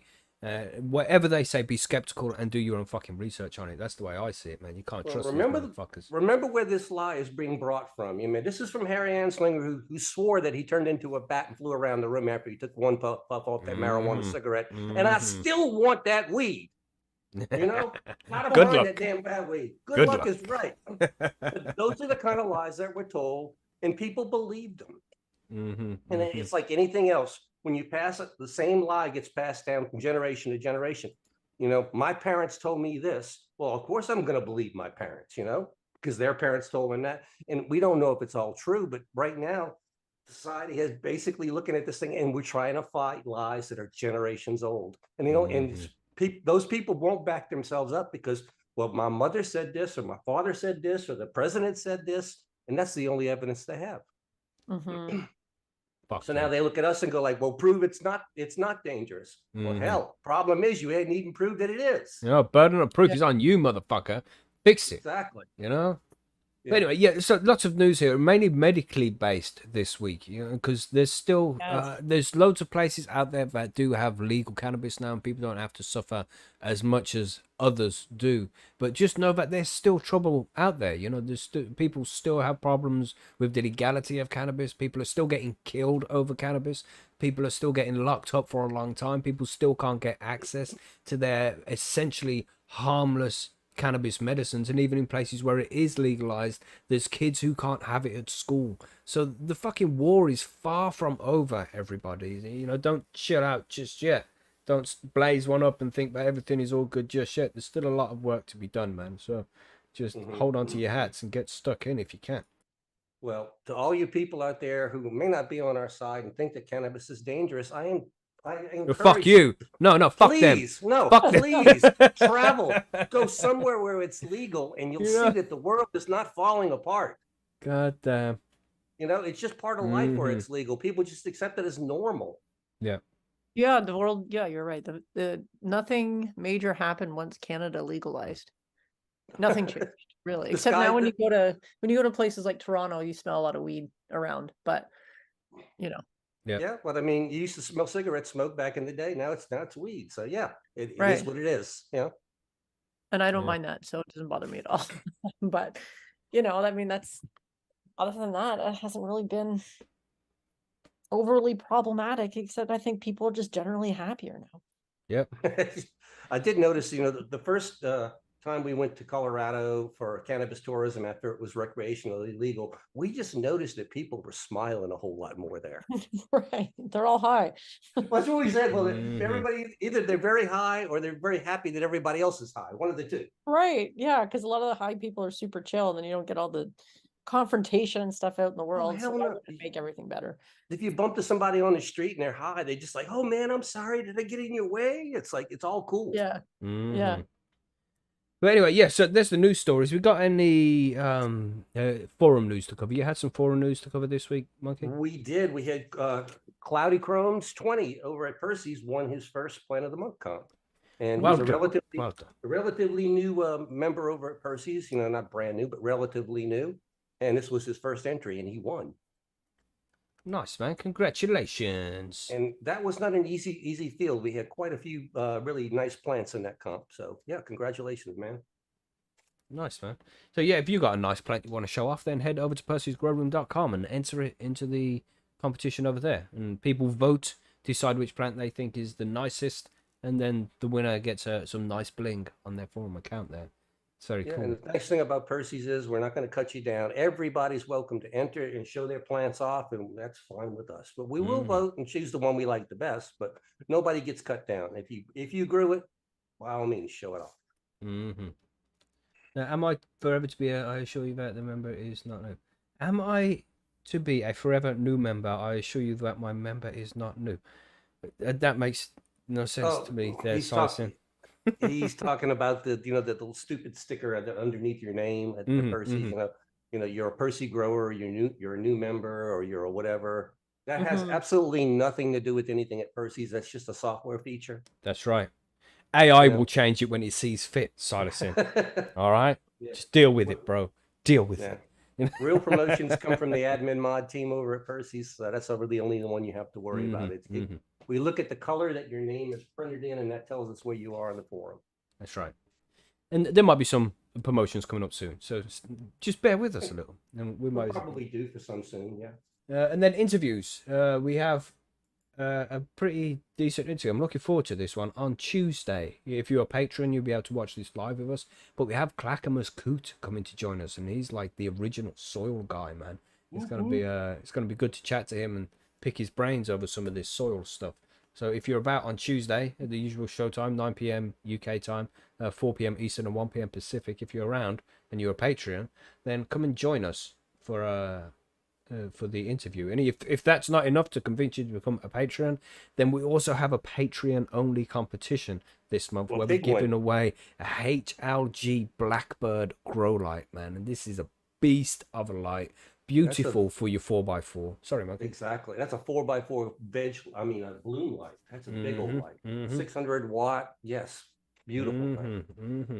It's fucking gorgeous, man. It's so well made and shit. Go and check it out on the HLG website. You'll see it and you'll be like, fuck, I better become a Patreon. But yeah, that's going to be happening very soon. So stay tuned for that. But I think with that, that's everything. And 420 is just about to land, so we can sit and take a smoke break for a few minutes. Everybody good with that? Yeah. I think we got, no doubt. Yeah. Smoke break. Now, are we going to do a smoke break giveaway or not? Yeah, I think so. We said we would, so we should really stick to it and do it, I suppose. If we don't, people probably get upset with us. We try to be people of our word, but you said you would give stuff away, didn't give stuff away. Exactly. You guys do that. I'm gonna go get a drink. I'll be back. All right. Right, I'll get the wheel of names up here. Let's do that for a start. The wheel of names. Then I will clear it of the former names. And then, I'm on the Percy's site. I don't want to be on Percy's. I want to be on that one. Like Steve Reisner just entered chat. Hey, Steve. How's it going? What's up, Steve? Good to see you, bro. He said it's been the first time in a while that he's been able to catch us live. I hope life is treating you good. Are you still in Thailand and shit there? I think he's back now. Cool. Back in the motherland. Good. Right, will it be a last man standing wheel spin? No, it will not, Backblast. Oh, that'd be a long fucking ages. time. So what are we actually giving away here? We got ideas, Monkey? Well, I got a bunch of beans, so yeah, I'll get some stuff together with that, and then depending where we're going, I've got pipes and stickers and pins, and we got a lot of stuff. Yes, man. So there will be stickers and badges involved in this, plus 5 seeds of some variety. We haven't decided yet what variety, but there will be, depending if it's in UK or the USA, kind of depends where you are, will be depending on what we send you. Yeah, we like to kind of conserve on shipping sometimes, so whatever's in whichever country we're shipping to, that usually is pretty like a big important factor for us. I'm just trying to find the wheel spin thing. You'll probably be amazed at what shipping can cost when you start doing a lot of it internationally. It's pretty, it can be pricey after a while. We do that'll do it, isn't it? I can use this. No, that's still not it. God damn, I can't find the right screen. New main cover, intro, // screen. I'll try that one. I'll change this one. There we go. Okay. There we go. Names. You found it. Yeah, I found it eventually. God damn, that was a bit of a pain in the ass. And I have to, gosh. God damn. I'm just setting up, everybody. Don't worry. This will take a second. Shot a conveyor looking for a monkey pipe. Well, I don't know. I guess I could throw one of those in. I'm just getting fucked over here by this thing. I don't even know what I'm doing. Yeah, introduction goes scrolling banner lights down the page, scrolls image, zoom screen. No. God damn, I can't believe it doesn't.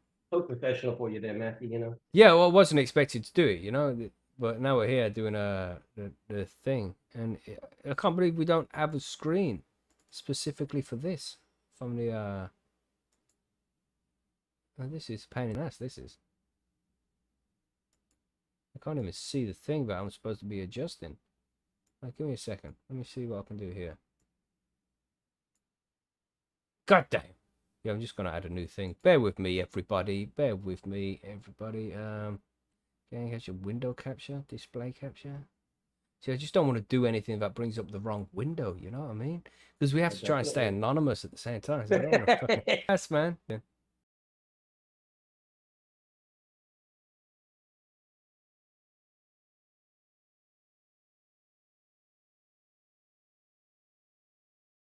I don't know. It It's looks still fine. buffering. Oh yeah, yeah. Now it's fucking me over. Uh-oh. All right.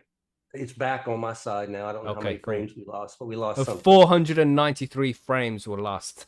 Ah, okay. It see? tells me that kind of info. You see? Shit. What's up, BRM? Let me put your name on the list here, bro. Yeah, we're just trying to figure this out for a second. Usually, it's easier than this. It's just treating me like a right cunt. I don't know why it's doing this. That's the zoom screen. No, I just don't have a screen available for this right now. God damn. You're tripping me out, Mackie. Yeah, that isn't me, Four Plants. Don't blame me.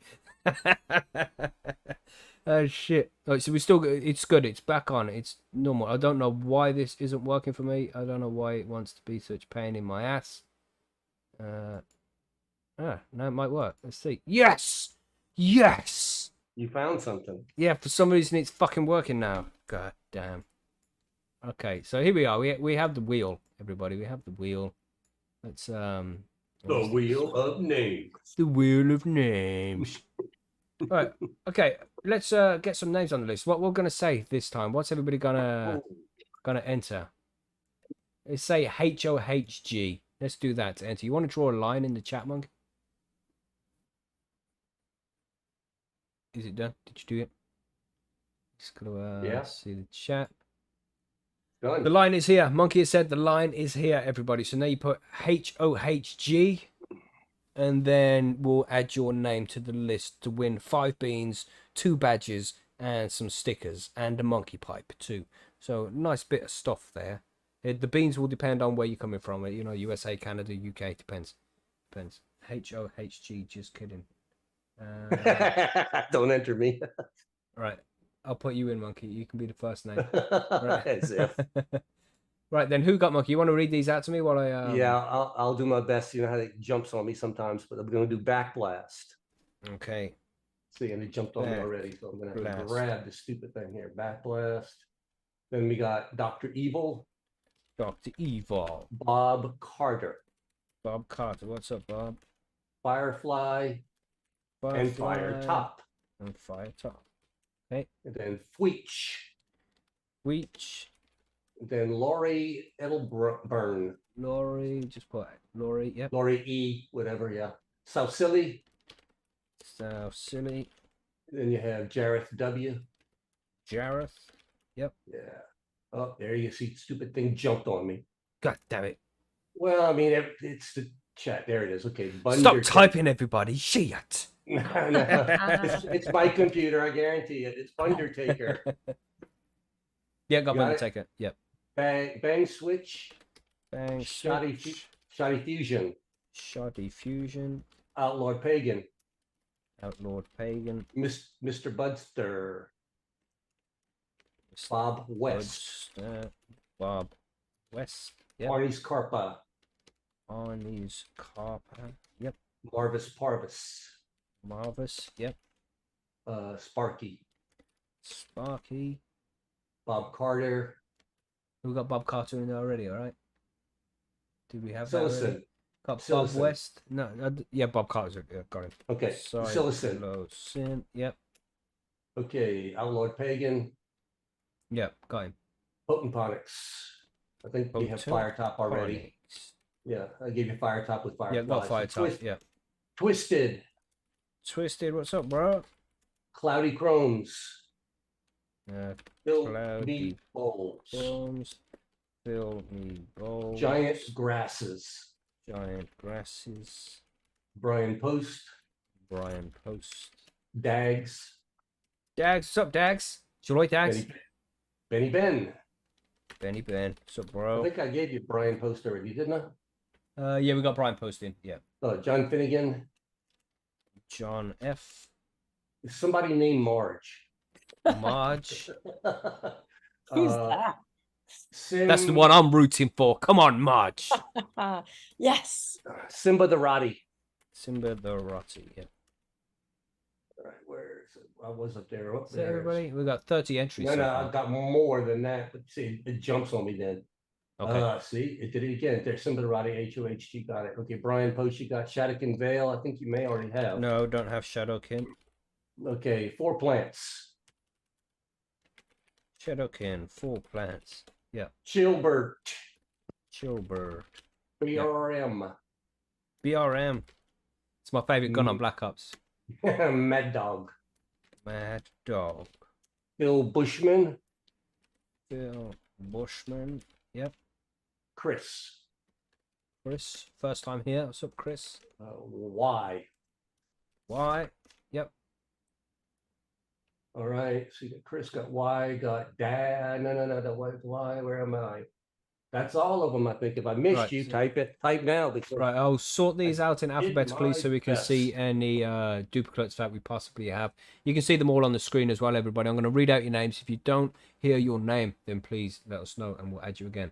4 plants: Arnie Scarpa, Backblast, Bang Switch, Benny Ben, Bob Carter, Bob West, Brian Post, BRM, Bundertaker, Chilbert, Chris, Cloudy Chromes, Dags, Dr. Evil, Firefly, Fire Top, Fweech, Giant Grasses, Jareth W, John F, Laurie, Mad Dog, Marge, Marvis Parvis, Mr. Budstat, Outlawed Pagan, Phil Bushman, From Your Balls, Potent Ponix, let me correct that. Silasin, Shadowkin, Shoddy Fusion, Simba the Rotty, South Silly, Sparky, Twisted, and Y. Anybody who we've missed there, we'll give it a minute to add your name if you haven't had your name read out there. This is to win 2 badges. A high and homegrown badge, a Percys Grow Room badge. They're real nice if you haven't seen them as well, everybody. Some good shit.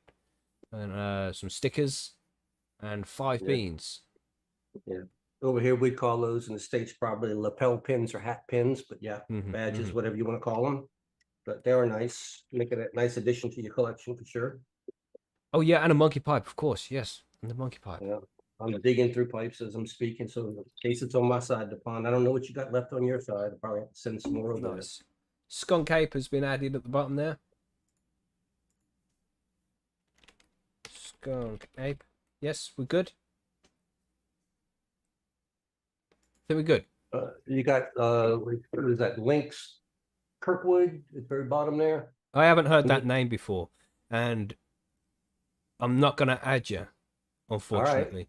Because we don't know if people are out there and they're just changing, because I've got many YouTube accounts, and if I was in a stream like this, I could easily just flick to another account and add the words that need to be said. And we always like our prices to go specifically to people who are members of the community. So I haven't seen you around before, so I can't add you. But if you stick around, visit more shows in the future, and we see you again in the future, then we'll be more than happy to add you to the future competitions. But I always like to add names that I do recognize, and I recognize everybody who's been added so far, and we're going to stick like that. That'll work for me. Just to clear that up right quick. Yeah. Because you could already be entered, but just going to another account. I'm not saying that is the case, but that could possibly be the case. And I have to, consider the fairness amongst everybody and the whole chat and everybody who's taken part. So that's the way it's going to be. So I think that's everybody now. You want to draw the line to close it there, Monkey? Okay, let's do that. And there we go. And that means no more entries. So I think Go that's on. everybody.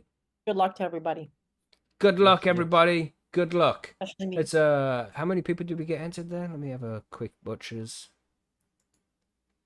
39. Nice. So I'm going to shuffle it up a couple of times. Let's shuffle. You see it changing up there, everybody? I'm going to just click a random amount of times. There we go. So it's nicely shuffled. And then we're going to spin the wheel. So good luck, everybody. And you're going to love these badges if you don't have one already. They're fucking awesome. Here we go. We're spinning. 3, 2, 1, spin.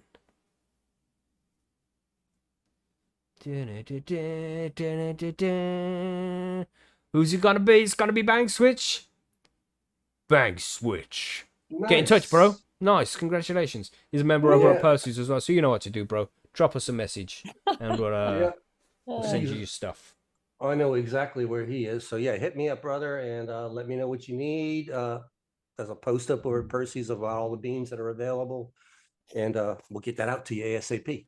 Nice. Is he in the States, I assume? He is in Yeah. a legal state in the States, and let's just leave it at that. I don't want to give it Nice. away. Yep. That's it. Just leave it at that. That's all we need to know. So congratulations. You're gonna get some of those monkey beans as well, bro. Nice. He's been collecting a Nice. few here and there, and there's still a few he doesn't have. So Mm-hmm. Congratulations. And of course, we've been taking note of everybody's names as well who has joined the stream so far as well for something that's going to be going on over the next few weeks. So we'll tell you more about that at another time. But, you know, you'll see, and it'll be worth it. So Oh, then, yeah. we go, yeah, smoke break. Look, we've already been like 15 minutes on this smoke break. God damn. God damn. Yeah. I do need to run and go get something to drink real fast. Yeah, sure, So man. we'll Yeah, be go, back. go, It's go, go. like the Flash. Yeah, I'm gonna go get a drink as well. We'll just leave Marge here on her own. What? No, please, no. I'm only Oh, joking. I still have drink that'd be here. stressful. Yeah, Even it's though, like, you know, what do you even talk about when you're on your own? You know? yeah, by yourself, it's like a running Yeah. dialogue, running That's internal right. dialogue. I've done it a few times. Just been here on my own. And I just go on some random tangents and talk about random shit. Wait, I won. I buffered at the wrong time. No, it wasn't you, Bank Switch. Wasn't you, bro. Yeah, it was really you, Bank Switch. I don't want to leave you in suspense any longer than that. Congratulations, Bank Switch. Yeah, you win. You win some stuff, man. Some badges. Yeah, you got badges now, haven't you, Marge? Yeah. When you say badges, you mean the pins, right? Yeah, the pin badges. Yeah, yeah. Yeah. Yes, I Yes. did. I love pins. I love those enamel pins. Nice. I collect them. So it Oh, was a cool. nice addition to my collection. Yeah. Nice. Yeah, they're real nice badges, man. Well made. Those things are. Yeah. Yeah, they are really nice. And we still have plenty as well. So if you're a Patreon especially and you don't have any, then get in touch with us and we can send some out to you. Yeah, we're happy Backlash to made do a that. really interesting comment in the chat saying that I had the perfect opportunity to plug my show for like 5 minutes had you left. And I missed my opportunity. So now I guess I can't even mention that fact that I host a show called Bite Me the Show about edibles. I'll be Stop. back in 5 Beep, minutes. beep, I'll beep. be back in 5 minutes. I gotta go do something. Yeah, everybody knows that by now. Surely everybody knows that by now. If they But don't, yeah, they should. of course, man. Tell them anyway, Marge. That's right. Bite Me the Show about edibles. If you didn't know, it's a show about edibles. That's And right. there's a website, bitemepodcast.com. Nice. bitemepodcast.com. Okay. That's right. That's cool. Yeah, Yes. man. And everybody should be. Your show comes out on a Thursday, right? It does, yeah. Yeah. Yeah. So, you know. Every Thursday, 52 weeks of the year. What did I do to myself? Nice, yeah. I know the feeling, Marge. I know the struggle. Don't worry. Like, what? So many other people do like seasons and like all this stuff. I'm like, no, I made the decision early on to make as much work for myself as possible. And as we have the show come out on the Monday, Wednesday, and Friday, so that Right. Thursday gap in the middle there as well. You know, go download that, everybody. If you listen to the news and then the interview, and then have nothing to do on a Thursday while you're waiting for the grow guides, then go and That's check right. out Marge's podcast, Bite Me, the show about edibles. Do it. Do it now. Yeah, well, I think we're ready to move on to the grow guide section. Monkey, you got your drink? I do have my drink. All right, so I think we're pretty much ready to go and talk about watering and things like that. Ooh, just so happens that's my drink. Oh, yeah, you got water? Wow, Water, of course. What else would you nice. drink? I Oh, also is have that- water. Is that infused water? I do have some. I do have some infused water, but Nice. But let's do it then. Let's talk about watering and go to the grow guides.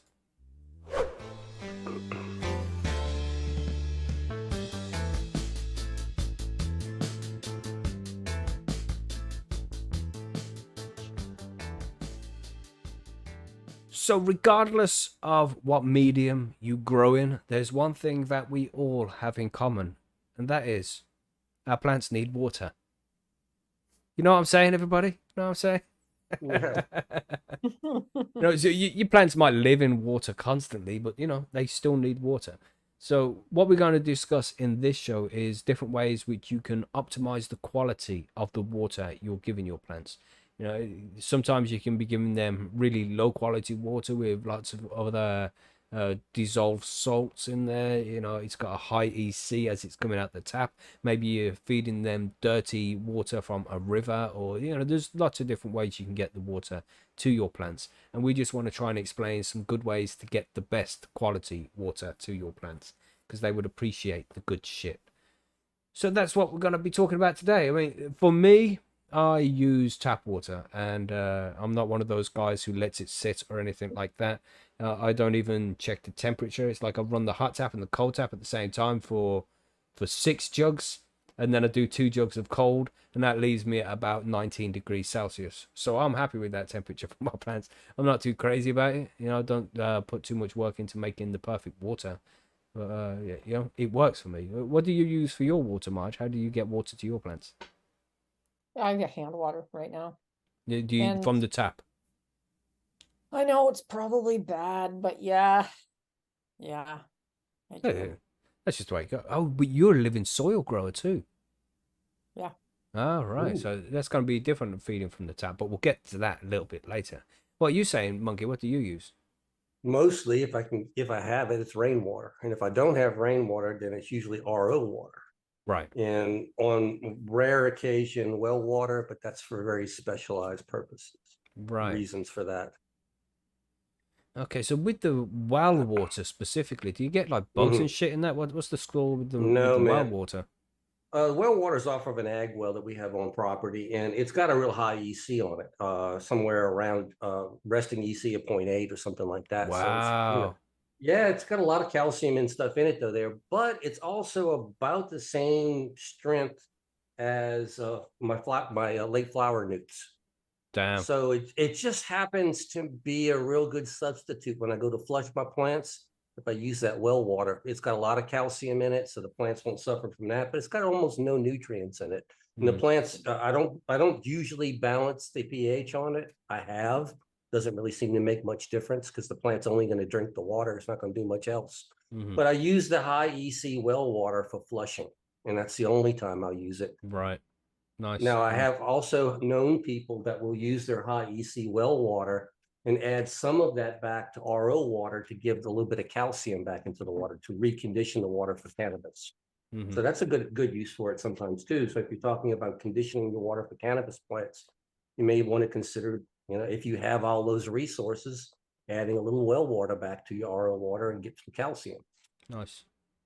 Yeah, man, there's just so many different ways to get the water to your plants. You know, like if you live near a lake or something, you can scoop up water from there. There are rivers, a spring. If you live near a spring, that's gonna be fucking sweet. You know, just straight out the spring water into a bucket and then use that to feed your plants. That's gonna be the best way. All But of that's going to be a different qualities though. So when you get your waters that way, if you're dipping it out of a river or a lake or even a stream or a spring, check your EC because sometimes you may be getting mineral water, which may be higher in salts than you really want. So and when fucking you're getting bugs, you know. bugs don't bother me that much. Bugs are in nature out there. And for years and years and years before I started growing cannabis, I grew flowers and vegetables. And I've taken water out of stagnant buckets, out of rivers and streams or ponds. And the I don't plants know. seem to be fine with it. See, I wouldn't say it's necessarily an irrational fear because it's kind of rational, but maybe just extreme. But I do have this kind of irrational fear of dirty water, of rivers and lakes and shit like that. If it ain't got chlorine in it, I'm not fucking swimming in it. You know what I mean? Because back Yeah. when I was a kid, there was a couple of cases around the UK. They made a big deal of it across the newspapers, so it kind of like made one of those irrational fears in me of necrotizing fasciitis. You know that shit, the Hmm. flesh eating disease. You know, No. it just get into you and Well, just start eating away at your flesh. It's like goddamn, no, I'm staying away from water. Goddamn. yeah, but see, plants have evolved to deal with all of Mm-hmm. that. That's Mm-hmm. dangerous to you, but that kind of stuff is not dangerous That's to the right, man. plants. And What's fucking. dangerous to your plants are the other things that could be dissolved in the water, not necessarily the microbes that are in it. Mm-hmm. Mm-hmm. Mm. So the majority of us are gonna be using tap water. I think that's I don't know, let's say like 90% of growers out there are gonna be using tap water Sure. to feed their plants. And straight out of the tap, it's not gonna be ideal for your plants. You can use it and it's going to be okay, but there's certain chemicals that are put into tap water, like chlorine and chloramine being two of the major ones. And they are disinfectants, and they're made specifically to kill off any pathogens in the water, bacteria and things like that, and viruses, this shit that might be floating around in the water. So when you're feeding your tap water to like a hydroponic medium, it's not so crazy. It's you don't need to worry about the bacteria and shit like that. But when you're growing in living soils and organic soils, you're gonna need more microbes in the medium to help break down foods that can be fed to the plant. So this becomes a problem when you're growing organically in the living soils. You don't necessarily want to use just tap water on its own, because it can kill off the microbes in the soil. So what people would tend to do is they'll let the water sit for 24 hours, and then it's called degassing, where the chlorine would evaporate from the from the water itself, and then it doesn't have the chlorine in it, but it still has that chloramine in it, which is also a disinfectant. You don't necessarily want that getting into your soil, but that can be taken out by using some humic acid, I think, and some vitamin C. Maybe there's certain chemicals you can get specifically to reduce these things from your water, so you can feed them to the medium and it won't kill off all of the bacteria. But that's just something to consider when you're growing organically. Maybe the best water, if you're growing in living soil, is something like rainwater or spring water. That might be a better option than tap water. What do you think, Marge? Because you said that you feed from the tap, and you're also a living soil grower. So do you notice any problems coming from using that water with that medium? Yeah, probably. I haven't done it in a bit, but when I was doing it indoors, I was noticing a lot of yellowing leaves and stuff, which is probably a direct result from that. I Yeah. did start to try and like make sure I was pHing it properly and letting it sit too to off gas like you talked about. But I might try that. I do have a reverse osmosis thing at my house. I might try that, because when I'm doing micro grows, they don't require a whole ton of water, so I can at least maybe try that too. Yeah, the RO filters, depend on the ones you buy. They do take some time to get enough water for you. I know when I have to use mine, I will do everything I can to use rainwater, but mine is a small filter. It's a backup only. I mean, you don't need a huge filter if you have time, but mine will take an hour to make 5 gallons of water. So, Oh, really? Yeah, they do take time, don't they? oh yeah. But that's okay, because I can set a timer, turn it on, and then walk away and come back an hour later, and I got my water. Yeah, do it early in the day, and then it's done by the time you need to feed and shit like that. Just something that you do early on and prepare for it. They can be reasonably expensive though, reverse osmosis, because this is what we say when we're saying RO. We mean reverse osmosis, and it's pretty much it's a filter that your water's going to go through, and everything is going to be taken out of it. So then you're just pretty much left with pure H2O at that point. There's no calcium left in there. There's no chloramine or chlorine or any of this kind of shit is left in there. It's just straight up water after it's been through and reverse osmosis system. None of the minerals you would get in water. A lot of the time. Right. It takes all of that stuff out there. It depends upon, you can get 2-stage, 3-stage, and 4-stage RO filters. Depends upon how many stages you're getting, what quality, as to how low of an EC, how much you can pull out of it. But typically, even a cheap RO filter, like a 2-stage RO filter, is still going to produce water with very low EC, somewhere down around 0.01 or something like that. So super low, good stuff. Yeah, man. They can be reasonably expensive though, isn't it? Do you find? Yeah, mine, I think I paid $35 US on it, because that's it was cheap.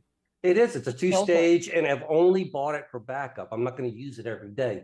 So mine actually gets used. Maybe I probably filter 10 to 15 gallons of water a year with it. Right. And this is just like, okay, my rain buckets are empty. I need something till the next rainstorm.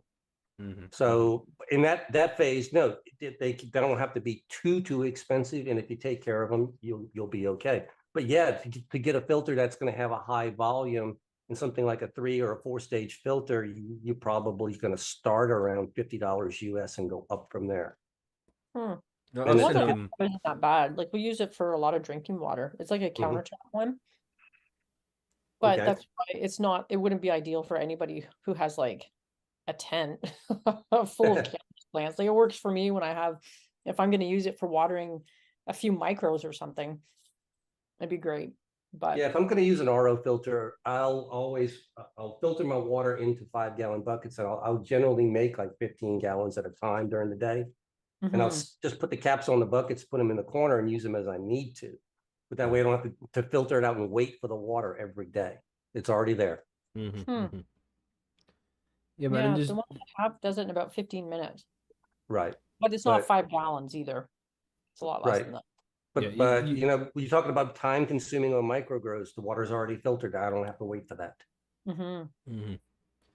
then this is something that you should do with your tap water as well. If you're in the living soil and that kind of things, you definitely want to be well, not definitely. You can get away with not doing it, but it's definitely preferred that you use an RO filter just to make sure that it's plain water. Then anything that your plants are getting at that point, you are giving it to them. It's not coming from like the water factory, you know, because they are going to put some chemicals through there that are not necessarily organic. You know what that shit getting into your plants if you want to grow fully organic weed, you know. So use a RO filter to make sure all the shit's taken out of the water, and then add what's needed for your plants. And this is something you definitely need to consider when you're growing in hydro as well, because especially in cocoa uses, well, you use more calcium during a cocoa grow because the cocoa can leach the calcium, you know. So you feed extract usually, but this is in the background EC of your water anyway. You can go to your local water supplier's website and they'll tell you everything that's in your water. You know, you'll check the EC or the TDS of the water. It'll tell you how much is in there. Mine is 0.17 when I check my EC. It's very low. That's very low. Yeah, it's you want to know what mine is? Out of the tap, minimum, the lowest 0.4. of 0.54. Damn. I mean, we have very hard water here, and you know, when you live, like I said, I live near the Gulf of Mexico, and when you live near a coast, water runs from the inlands toward the coast, so all those rivers are picking up all that calcium and all that good stuff to make a nice hard water by the time it reaches the coast. So you got to check your municipal water supply. You have to do it. I can't run. I did try to grow cannabis with my tap water here, but at that EC, it was very slow growing. She's saying my network bandwidth is low. Is that me or is that you? I don't know. But I hope everything's okay on the other side. It's not me.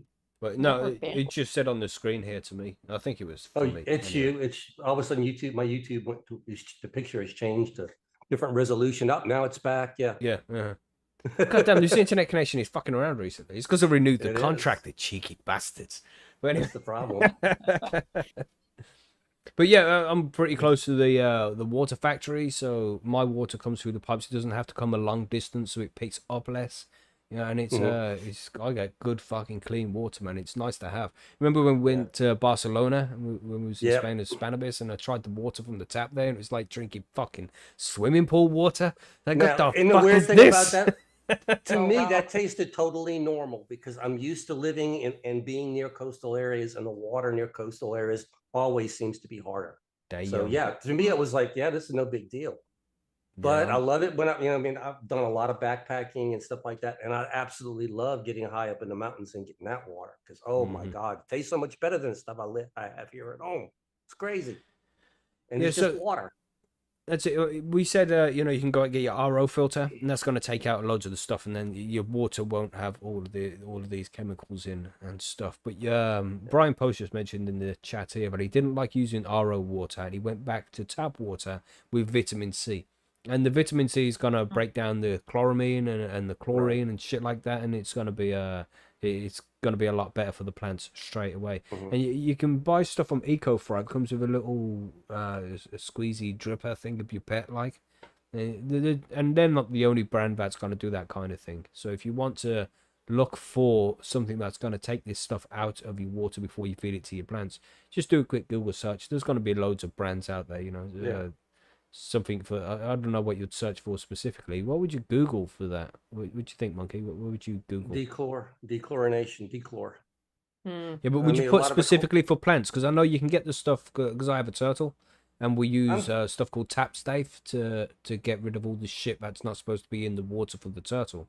I'm kind of thinking that, if the turtle or the fish can tolerate, your plant probably be okay. But I'm not 100% sure on that though. But that's what I That would makes go sense. with. That does make sense though. If another living creature can tolerate it. Yeah, I but know it's what the plants heavy and animals are metals, isn't it? different. Them heavy metals you want to be concerned about when your plants are absorbing those heavy metals throughout Yeah, the but I feed. wouldn't be thinking you'd be putting heavy metals in your fish water though. Right. Yeah, true. Yeah. I don't really know. I mean, Hmm. I've always heard the vitamin C thing, which is nothing more than ascorbic acid, and if you can find that in droplet form, that probably be a pretty safe thing to use. Yeah. Or just cheap vitamin C that doesn't have the flavorings or any of the weird sugars or nothing else in it. That's what most people that I know use. So that's it. In most cases, tap water is Yeah, going to be fine. But if you're yeah. in one of those areas where your water tastes like swimming pool water, it's got a lot of Like fucking mine, yeah, yeah, exactly. then you might want to consider something else because you've got Yeah, to think it's going to go into the medium, which is going to affect the biosphere in the medium itself around the roots in the rhizosphere and shit. It's going to kill bacteria. Might not kill them all, but it will kill a percentage of them, and you don't necessarily want that to happen. So if you need to, then a reverse osmosis system is good shit, man. You buy it once, so you have to change the filters now and again, don't you, Monkey? You have to put like new you sand do. in there or something. Well, they're filters. They have like different beads and stuff in each cartridge. And the ones that I'm aware of have different color changes as they get older. They'll change colors, and that's how you Right. tell whether you need a new filter or not. Like that. Mm-hmm. Like I said, because I use mine so little, I've not had to change mine at all yet. But Mm-hmm. but I was always told. I mean, when I first started growing, doing all the reading you can on there about water quality, I was always told that if your EC is higher than 0.3 on your tap water, that you might want to consider another water source. And maybe 0.3 sounds high as background, but it's actually not that high. A lot of people are at that point. But they have always been told that, because that's what they tell you. And if you're growing in cocoa, that's your background that you can bank. It's like that's okay. Mm-hmm. The up to 300, you don't have to worry about it. Over the 300, you got to take some of that credit toward my nutrients. In other words, I got to lower my nutrients now because I got too much background on here. Yeah, that's right. So yeah, so check your EC of your tap water, and if it's too high, you may want to consider doing something like maybe cutting it with RO water, Yeah. to lower it, things like Mm-hmm. that. You may not have to replace it 100%, but you can add some distilled water, some spring water, some tap water. I mean, the RO water, some rain or something like that. And, that way condition your water to be more suitable for your cannabis plants. Mm-hmm. That's what some people do as well. Is they'll take their high EC water, say 0.5, and they'll use 50% bottled water. I've seen that done before. Like mineral water or distilled water, but that can be getting expensive. Just buy yourself an RO filter in situations like that, and then you can use that 50-50 with the water that you have to try and improve the quality that way. Right. But we have sorry, Monkey. Good ways to work around it there. So you don't always have to spend everything to make it. You can always, work around those problems like that. And this is the kind of things we do at Percy's. We help people solve these problems. Lone Star Laugh here in the chat had a good point. A handful of compost or worm castings can take care of the chlorine, which it's a good point because the chlorine is essentially there to kill off germs and bacteria that are in the water to make it safe for drinking. So if you add something for that chlorine to work on and to kill off, then that's going to use up the chlorine in the water. And Spartan, before, when he was on the show, he said one way you can reduce the amount of chlorine in your water is by just like putting your arm in it, because that's going to kill all the dirt and shit on your arm, and that will reduce the amount of chlorine in the water. But you want to just make sure that the stuff is fully removed though, and letting it degas for 24 hours. You get yourself an air stone, like what you'd have for your fish tank, or if you're doing full hydroponics, then you'd get yourself an air stone, drop that in the water, and just let it sit there for 24 hours, and that's going to get rid of the chlorine, but not the chloramine. The chloramine would stay behind for a lot longer. It doesn't degas so easily. So yeah, using some humic acid to get rid of that stuff, that's going to be the best way. But yeah, just a handful of compost or worm castings is another nice way to be dealing with it. Nice and easy, man. Nice and easy. That will kill off a lot of the stuff, but it might not kill all of it. It just makes it very easy, Genius, I'll collect my bathwater. No, bro. It's gonna be all soapy and Minerals. shit. You know, it's gonna taste like Lynx. It'll Axe. You know, Axe Africa. You know. I don't know. Collecting gray water is actually done in many places to use for irrigation and crop growing. So yeah, I mean, I understand what he's saying. As long as it's not, a raw sewage, but gray water, yeah, it's been done. You Depends can where filter you out the are. bathwater. You know. Yeah, well, it depends where you are, how valuable your water is. Sometimes you need a second use for it because hard to get sometimes where depending where you are. That's right. We really don't appreciate how easily and readily available water is to most of us, man. We can just fill up buckets out the fucking tap so easily. We don't really appreciate it. Been to remote cabins that use solar wells, and it literally takes all day to fill up a 20-gallon receptacle with the solar powered motor well thing. Damn. So you use your water very, very carefully. Yeah, so that's there's lots of good ways there which you can improve the water quality of your tap water. Using RO systems, adding humic acid and vitamin C to get rid of the chloramine, letting it sit there for 24 hours to degas all the chlorine, stirring it with your arm, adding a handful of compost and worm castings. All these different ways just to make the water better before you give it to your plants. But when it comes to rainwater, what's the score there, Monkey? Because you use rainwater. What's the EC of rainwater? How do you store it? All that kind of stuff. Fresh rainwater, my EC is usually down around close to where your tap water is. It's usually around 0.1 to or 0.005 or something to that level. It's pretty pure. Depends on the time of year, of course, depends how long it has been since we've had the last rain. Because I'll be blunt with you, a rainwater comes off the roof, and if the birds have been shitting on the roof a lot and it hadn't rained a lot, I'm going to have more of that crap in my water. So yeah, it's okay. I'm not drinking it. My plants don't mind it, but yeah, the EC will vary a little bit. But it's never over 0.02 for me. So the rainwater is very good, but to store it, the best way I've found to store it is if I can collect it when it's still clear, and I filter it through nothing more than paper towel just to get particulates out. All right. And I fill up 5-gallon buckets, put lids on the 5-gallon buckets, and I have them stacked in right near my grow tent. So I got 35 gallons of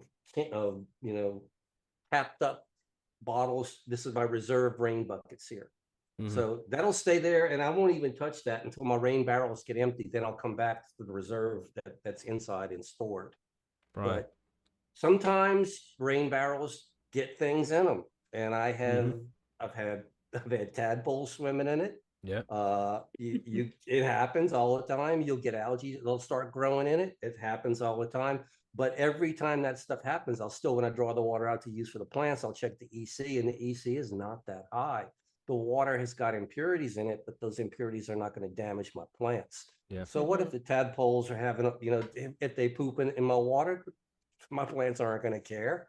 The algae, well, as soon as it hits the soil, the microbes will take care of that. It's not going to be an issue. So I just use it, Matt. Yeah, just like I said, I filter out the heavy stuff, and you just use it. But if I'm going to store it, it stores best if it's stored in a container, sealed inside, or let's say out of the weather. Put it that way. You don't want the sun and everything else to store it in a shed or in a house or something like that, and you can store rainwater for a very long time. Why wouldn't you want the sun in it? Isn't sun like the best disinfectant is sunlight? Is that the saying?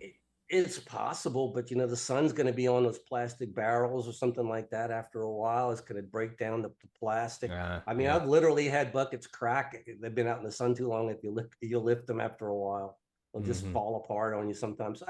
It's just easier. Keep them contained. Also, it keeps the containers cleaner, so that when you open it up, you don't get all that other stuff in it. But I have actually taken clear rainwater, put it into buckets, sealed up, and then when I have to go back because of a drought situation or something, or a gap in the rain, open up a bucket and I'll find some little black debris in the bottom. And all it really is some kind of microbe or critter that was in there that has died and fell to the bottom. And it's not a reason I'm not going to reject that water at all. It's just I'll find black stuff in the bottom of my rain barrels all the time. It's no big deal. So, I mean, I've had questions on Instagram and at Percy's before about, uh, is this water good enough to feed my plants? And the answer is with rainwater, generally it's pretty much okay. You just filter out all those big bits. I take the big bits out, and as long as I'll put an EC meter in if I have a question. As long as it's not questionable smelling, you'll know if it's going anaerobic or it's bad on you. And if it's not slimy or anything like that, if it's just water, use it. I had some buckets of rainwater in my garden, and I used it to make some JMS. And after a day, I look on the top of the surface, and there's, like you say, little tadpoles swimming around and shit, man. And they ended up being mosquito larvae, bro. Mosquito larvae. What the fuck is that? We get those all the time, man. But see, that's the other thing that I do in my rain barrels is I put mosquito dunks in there. And I don't want the mosquito dunks to fall apart. So I have take an old pair of ladies' hose, and I'll put the mosquito dunk inside there. That way, if it starts falling apart, the hosiery will hold it together. But it allows the BT out into the rain barrel. But when I use that rainwater in my grow now, it's already got the BT in it that stopped the mosquito larvae from growing, and that's going to stop the fungus gnats from being in my tent. Because that same BT is going to be effective against fungus gnat larvae. Right. So double bonus. What about you, March? You only use tap water. What about for your outdoor grows? Do you use rainwater? Do you have anything stored up? What's the score there? I had a rain barrel up until this year, so I was usually using rainwater too because I like to collect it, and it's it's better for a lot of different reasons and more environmentally friendly. But honestly, I've not had to water my plants that much this year because we've had quite a bit of rain. Right. So yeah, so it's all done for you. I've barely actually had to water them this year. Nice. Well, kind of. It hasn't really been a great grow season. So well, you just rain too much, is it? Yeah. Well, my backyard's not really ideal for an outdoor grow in some ways. There's a lot of shade. I'm thinking of trying an experiment next year, putting it in my front garden because we took out a couple of really big bushes and now it's looking a little bare, but there's so much more sun out front. So I was all just thinking maybe next year we could have a contest and like place bets onto whether the plant makes it for the season before somebody steals it. I don't know. It's some Deadpool in it, On which day would a plant be stolen? That's right. That's what. Make sure you put the sign out in front of the plant. Smile. You're on my Ring camera, just so everybody knows. Yeah, that's true. Yeah. Yeah, it's just this whole rainwater thing. Rainwater's good, man. It's the natural shit. That's what the plants are gonna prefer the most out of anything. 'Cause that's what they're evolved to drink. But if you're storing it up somewhere, then just be careful of like the bug eggs that might be living. Yeah, a lot of bugs do like water to lay their eggs in, and yeah. Then you water your plants and they hatch, and you fuck. That's why I store mine with lids on it. Nice. If they hatch maybe that's what I'm getting in the bottom when I open those old containers. Maybe those are dead bugs, hatched out and died. Who knows? Maybe. It's plant food now. That's right, man. That's all you do. The plants will eat it eventually, as long as it's dead and it's not eggs. If it's eggs, then they're going to be hatched. And just be careful of that when you're growing with rainwater. Everybody, just make sure that this is why they put that shit, that chloramine and the chlorine into the water. I still don't really understand why they put the fluoride in there. That's just bullshit. Just saying. To pickle our perineal gland or calcify the perineal gland. Is that why they do it? The mind's eye. We won't get into conspiracy theories. It's to make better teeth. That's why. But they put this shit in the water to reduce bugs and things like that. So when you're using rainwater and it isn't treated with anything like that, then there will be some pathogens that might be bad for the plants, especially if they're insect eggs. Just be cautious of those kind of things. It's just been some train wreck close to you, and it's released a lot of chemicals into the ground that they had a controlled burn on. And then that all got into the sky, and then it rains and shit. You can be pretty sure that there's some nasty shit in that rainwater that you don't want to get. And we're not talking about anything specific there. No. Okay? Just a random scenario that may happen. That's all. May have or have not happened, right? Yeah, anything relating to real life is just coincidence. But yeah, be very careful, man. Acid rain exists and all that shit, and that shit's not good for plants. So be cautious of that as well. Yeah. So just because it's rainwater doesn't mean that it's perfect. There could still be problems. Just make sure it's okay before you use it. Yeah, the whole deal with the low EC is plants like lower EC water because they can uptake it easier, and that they drink easier, they feed easier, and that's why it's more desirable for growing. Uh, going from tap water that's over 0.5 down to rainwater literally doubled my growth rate on the plants, and it's definitely something to consider. So if you haven't checked your EC of your input water yet, something that you really ought to consider trying. Take a look at it. And the pH too. Absolutely, the pH. We've been yelling pH forever, So there's some nice ways to get the rainwater sorted as well. These mosquito dunks, Monkey, what is that? Can you can buy those online? Are they expensive? Yeah. Do you use a lot of them? They're not expensive. I buy them over at the big box stores, the Lowe's, the Home Depots here in the States. I know Study buys them. I think he gets them online. They come in a card of, I think there are 8 of them on a card. I think they're less than $1 US a piece, and I could throw one in a bucket, and I'm good for anywhere from 3 to 6 months in a rain barrel with that thing. And so they're not expensive. They contain Bacillus thuringiensis israelianus, this very specific strain of BT that affects the larval stage of some things like mosquitoes and also fungus gnats. So they don't go after everything. They won't kill caterpillars or anything like that, but they're specifically after that larval stage of those flying insects. So all it does is it paralyzes the digestive system of the bugs. It's not poison. So they can eat all they want, they can't digest it and they die, but it's non-toxic to mammals, including humans and pets. Right. So it's considered to be organic and safe.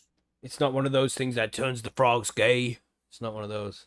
No, the frogs and the tadpoles seem to be fine with it. I kind of thought about that for a while because I have tadpoles swimming around my rain barrels frequently. I'll have to filter them out, but no, doesn't seem to affect them even. It's all good. But then like you said, you can bring it indoors and it helps control your fungus gnat population and stuff too. I have 0 fungus gnat population and I grow in cocoa, and it's generally a huge problem for cocoa growers is fungus gnats, but I don't even see them anymore. Nice. Yeah, man, so that's rainwater. Then we have fucking spring water. Anybody lucky enough to live close to a spring? Nope. Yeah, it's rare. I have there's one, I would say it's not far, but it is fucking far. Yeah, I'd have to drive for like an hour, fill up a shitload of fucking water bottles or something, and then drive them back, and that's gonna be costing a fortune in fuel. But if you're lucky enough to live close to a spring where water just naturally comes from like the rocks and it's the source of a river, that's gonna be some epic shit to give to your plants right there. That's gonna be so clean. Damn. Be careful with that though. Some springs are have heavy mineral water. They may have salts or something in them. So I'm just saying yeah, they can go through the limestone and shit. Yeah, you still check the EC. I would check the EC on that spring, on any spring water before I put it on my plants. Just gonna be so even clean. the stuff that's stored. Yeah. Yeah, it's just one of those things, man. I would like to live close enough to a spring to just be able to collect enough of it to just feed my fucking plants this nice clean ass water. That's really cool, man. But not an option that many people have. Then you have like shit like river water and lakes. Moving water is different to still water, of course. So if you got like a pond or something, then over time algae is gonna build up and there's gonna be bugs in there and shit. But river water isn't the same so much because it's moving all the time. So you think collecting river water is good for the plants? What do you think about that, Marge? Would you consider something like that, collecting river water? Yeah, sure. If it wasn't a huge pain in the ass, if it was handy, I definitely would. I If mean, you can just link up a drain pipe to it so it just pours directly into the plants, easy. Yeah, exactly. Yeah. Or, if I had something on my property, on my vast estate, where I could just go and collect some nice spring water, I would definitely do that. But I don't live on a vast estate and don't have access to spring water nearby. You've only got about 10 acres, Yeah, I wish. What about you, Monkey? Would you deal with the river water? Would you think that was good enough? I have dealt with river water and my very, very limited guerrilla experience, which didn't go well. But Mm. again, I would double check it because you never know with rivers. You know what's on the river, what's using it, what are they pumping it back into it. It could be. I mean, I've seen rivers, whitewater areas that are just pristine and clear as could be. That I would use that water. I drink it straight, literally. I've been places where you dip water out the river and you make your dinner with it, that clean. But I've also been places where I wouldn't swim in the damn stuff. You Right. know, so Yeah, I you would. do have to watch the source. Just because it's Yep. spring water doesn't mean it's No, same cleaner. thing. Just Yeah. because it's a river doesn't mean it's clean. Just because it's a spring doesn't mean it's fresh. So I'm always skeptical. This comes from a guy who, you know, been in the backcountry, backpacked a good bit, and maybe learned his lessons a few times, you know. You didn't have one of those water purifier bottles? Oh, yeah, of course I did, but things happen, you know. Right. It only happened once and never happened again. Yeah, once is all. Hey, believe me, if you get sick like that once, you never take the risk Yeah. again. You know what I mean? Once your poop is coming out like water, then you're considering different routes. Yeah. You know? Exactly. We weren't going to say it, but Yeah. So I'm happy So to no, take it there. You know how I roll. Yeah, Yeah. not all water is equal. So yeah, by all means, check it. Oh, definitely.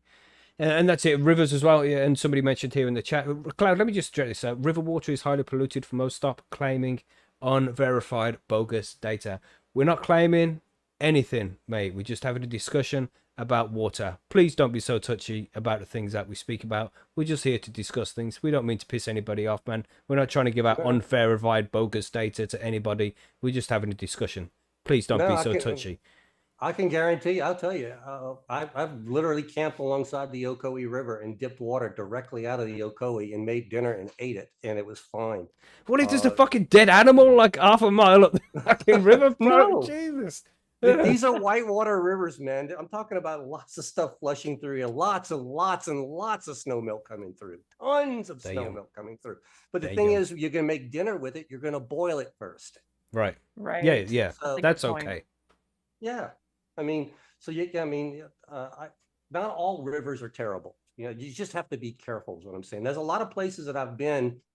Colorado is a state that takes huge pride in its rivers and tries to maintain them, things like that, you know. So, you know, a lot of places, rivers are clean. Oof. Damn, Shadow King Vale said, I live next door to an oil refinery and the big Sandy and Ohio River where they have several drainage spots into the river. That's bad, man. Oh yeah, man. Look, I back in the day, I worked on a offshore vessel, and we used the Mississippi River to go lots and lots of places. And yeah, all those chemical plants and refineries that are backed up there, they all got that pipe that goes into the river. That's crazy. It is. Yeah, man. So it doesn't sound like river water is a good option. I'm just saying, check your river. You know, depends upon the river you're talking about. Some of these cleaner rivers that I'm talking about are not these huge mile-wide rivers. These are smaller, much smaller. Like the Mississippi that like runs from fucking just a big ass river that runs through many states, isn't it? From the north to the south. That's contaminated as fuck by the time it gets to the end. There are areas of that river that are almost a mile wide, like 3/4 of a mile wide toward the mouth of the river. So yeah, it's a huge amount of water. It's been used by a ton of industry all the way from the time it started at the headwaters all the way till it reaches the Gulf of Mexico. So yeah, that water is highly polluted by the time it reaches. I'm pretty lucky. The rivers near me seem to be quite clean, but you know what you can see, it might look clean and uncontaminated, but whether that is the case or not is a different story altogether. Now the crazy thing, there are cities along the Mississippi River that take their drinking water straight out that river, and then they condition it, of course, but the source is the Mississippi River. And there's one huge city that we won't even name the name, but yeah. A lot of people go there to party. It's river water. All right. It explains a lot, you know. It does. You know, the hills of eyes and shit. Deliverance. Exactly. You know? Exactly. Stop drinking that water, man. Shit. So yeah, not all water is created equal, obviously. No. Yeah, it can be some maybe crazy created, shit out but there. let's say created maybe, but you know, by the time it gets to us. Yeah, house plumbing can seriously affect your water. What's in the pipes and things like that. Yeah, for Yeah. sure, man. This is why it's so difficult to get good, clean water in the first place. And it sounds like that the best option, I think, coming so far from this discussion, would be just to get your tap water and RO it, man. Some reverse osmosis, take everything out of it, and then add what you want to go into your plants. That's going to be the best way to get the best water. Yeah, it's gonna also be the most expensive way to get your water though. I mean, that's the Very thing. true. Very true. So, but yeah, Yeah. if you have a blank check and you can pull it off, by all means, that's it. You won't have any issue at all if that's what you're doing. Yeah, Cloud here in the chat, he said old water pipes get lead as welding, and that's right, man. There's what is it? Flint in Michigan is well known for having a lot of lead in their water pipes. So if you're out there in Flint, Michigan, or you know places like it, there's going to be heavy metals like lead getting into your water that you're feeding your weed, man. That's going to be getting into your cannabis too, baby. You have to be There very are careful of those kind of things. many cities in the United States that still have some portion of their municipal plumbing uses lead pipes. Mm. It's out there. Um, it's not causing a problem because the water plants are treating the water in certain ways that seems to be keep everything in balance. That was the problem in Flint. Their system wasn't working the way it should have been, and we all know what happened there. So Ugh. yeah. Terrible, man. So, you know, just be careful, everybody, with the water that you're using. We can often just, I don't know, take it for granted. I do in the UK where I am. It's just good water and it is easily taken for granted. But it's not easy for everybody to have access to high quality water like that. Mhm. So, you know, Think just, about it. If you were living in Flint, somebody came knocking on your door telling you that you couldn't drink the water anymore. Oh man, damn. just think that would change. It would Right? change everything.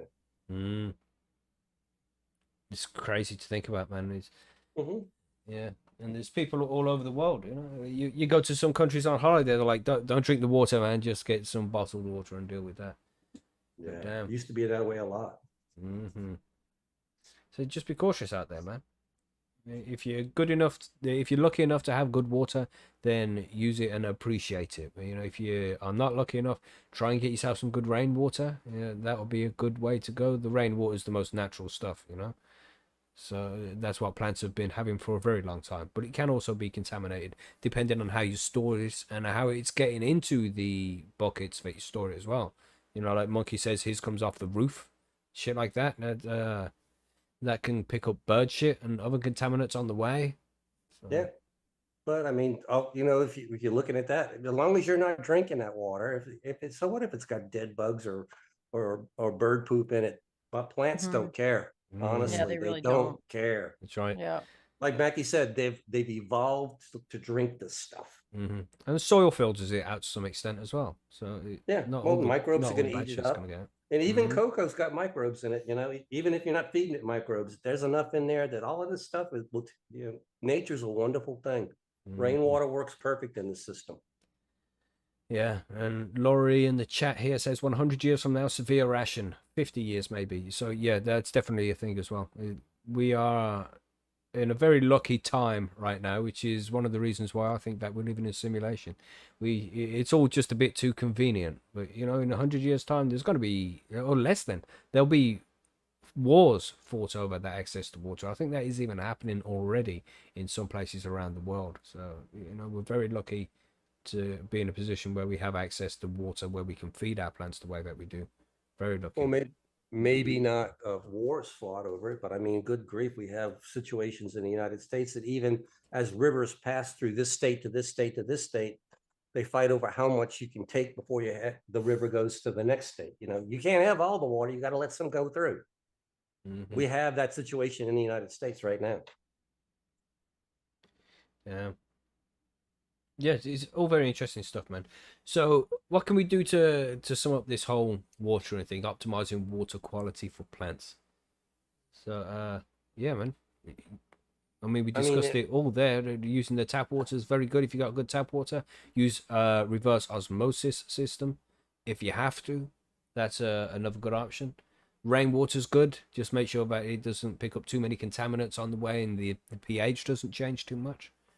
That's about it, really, isn't it? Stay away from rivers. They're fucked. You know? Well, no. I was going to say, no matter what your water source is, what I would take away from it is do a little bit of testing, get some information, stop making assumptions that you have good water and test it. Mm-hmm. And from there, you can make your adjustments. If you have good water, you got it easy. Indeed. You don't even know how easy. Yeah. Exactly, Mackie. You don't even know how good he's got it. Oh yeah, no, I know, man. When I go elsewhere, even when I like go to my friend's house in the next city, and I'd get a glass of water from there. It's like, what the fuck is this? Yeah, I can't drink this. uh-huh. Oh, for real, man, for real. I appreciate the water back. You know, for me to just be able to lean over the tap and just drink out of it like an animal. You know, but animals don't do that. But you know what I mean. You're just a degenerate person. 3 o'clock in the morning, you just roll to the bathroom and turn the tap on. Is that what that noise was in Barcelona, 3 in the morning? Yeah, that was me. Tap again. Oh, okay, yeah. But goddamn, you know, you're just lucky to have it, man. I do appreciate it. It's the best water in the country as far as I'm concerned. Yeah. Yeah, you are lucky. I mean, I've lived in a couple of places that had good water, but most, like I said, I've spent most of my life near coastal areas. So most of my life, the water's been pretty marginal. No, not dangerous to, as far as that goes, but as far as, tastiness, marginal, average. A quick question there from Bank Switch before we move on to the listener mail section. It says, "Can you use water from your fish tank?" Yes, you can. And some people just grow that way, or that's called aquaponics, where people use fish tank water to provide the nutrients for their plants. You need to make sure you cut that water though. If you're taking, I've heard this, I don't do it, but I know people who do it. Steve Reisner's big into that, but you need to dilute that. The water's too high. Nitrates can actually damage your plants if you're not careful, from what I've been told. Yeah, I haven't ever fucked with it, man. Yeah, you need to test it for nitrate levels and adjust it to a certain level before you start feeding your plants. Yeah, and it's gonna depend upon how long ago you changed your fish tank water, and that's a lot of factors involved. I don't know. But if you want more information on that, contact Steve Reisner over at Potent Ponics. That's right, growing with the fishes, man. He definitely knows what he's talking about when it comes to that shit. So yeah, check it out. Go and check out if Steve's you can't show. get a hold of him, check out a guy on Instagram named Wessingen. He also he uses the fish aquaponics, tongue tied, but he also does the aquaponics over there. So those two guys are the guys I would recommend. So we have some questions here for the listener mail. I think we'll stick to the ones that are kind of relate into this topic first, and then we'll go on to the other ones. Because I mean, I've got a few here, so I don't know which one to go to first. Let me just have a quick read.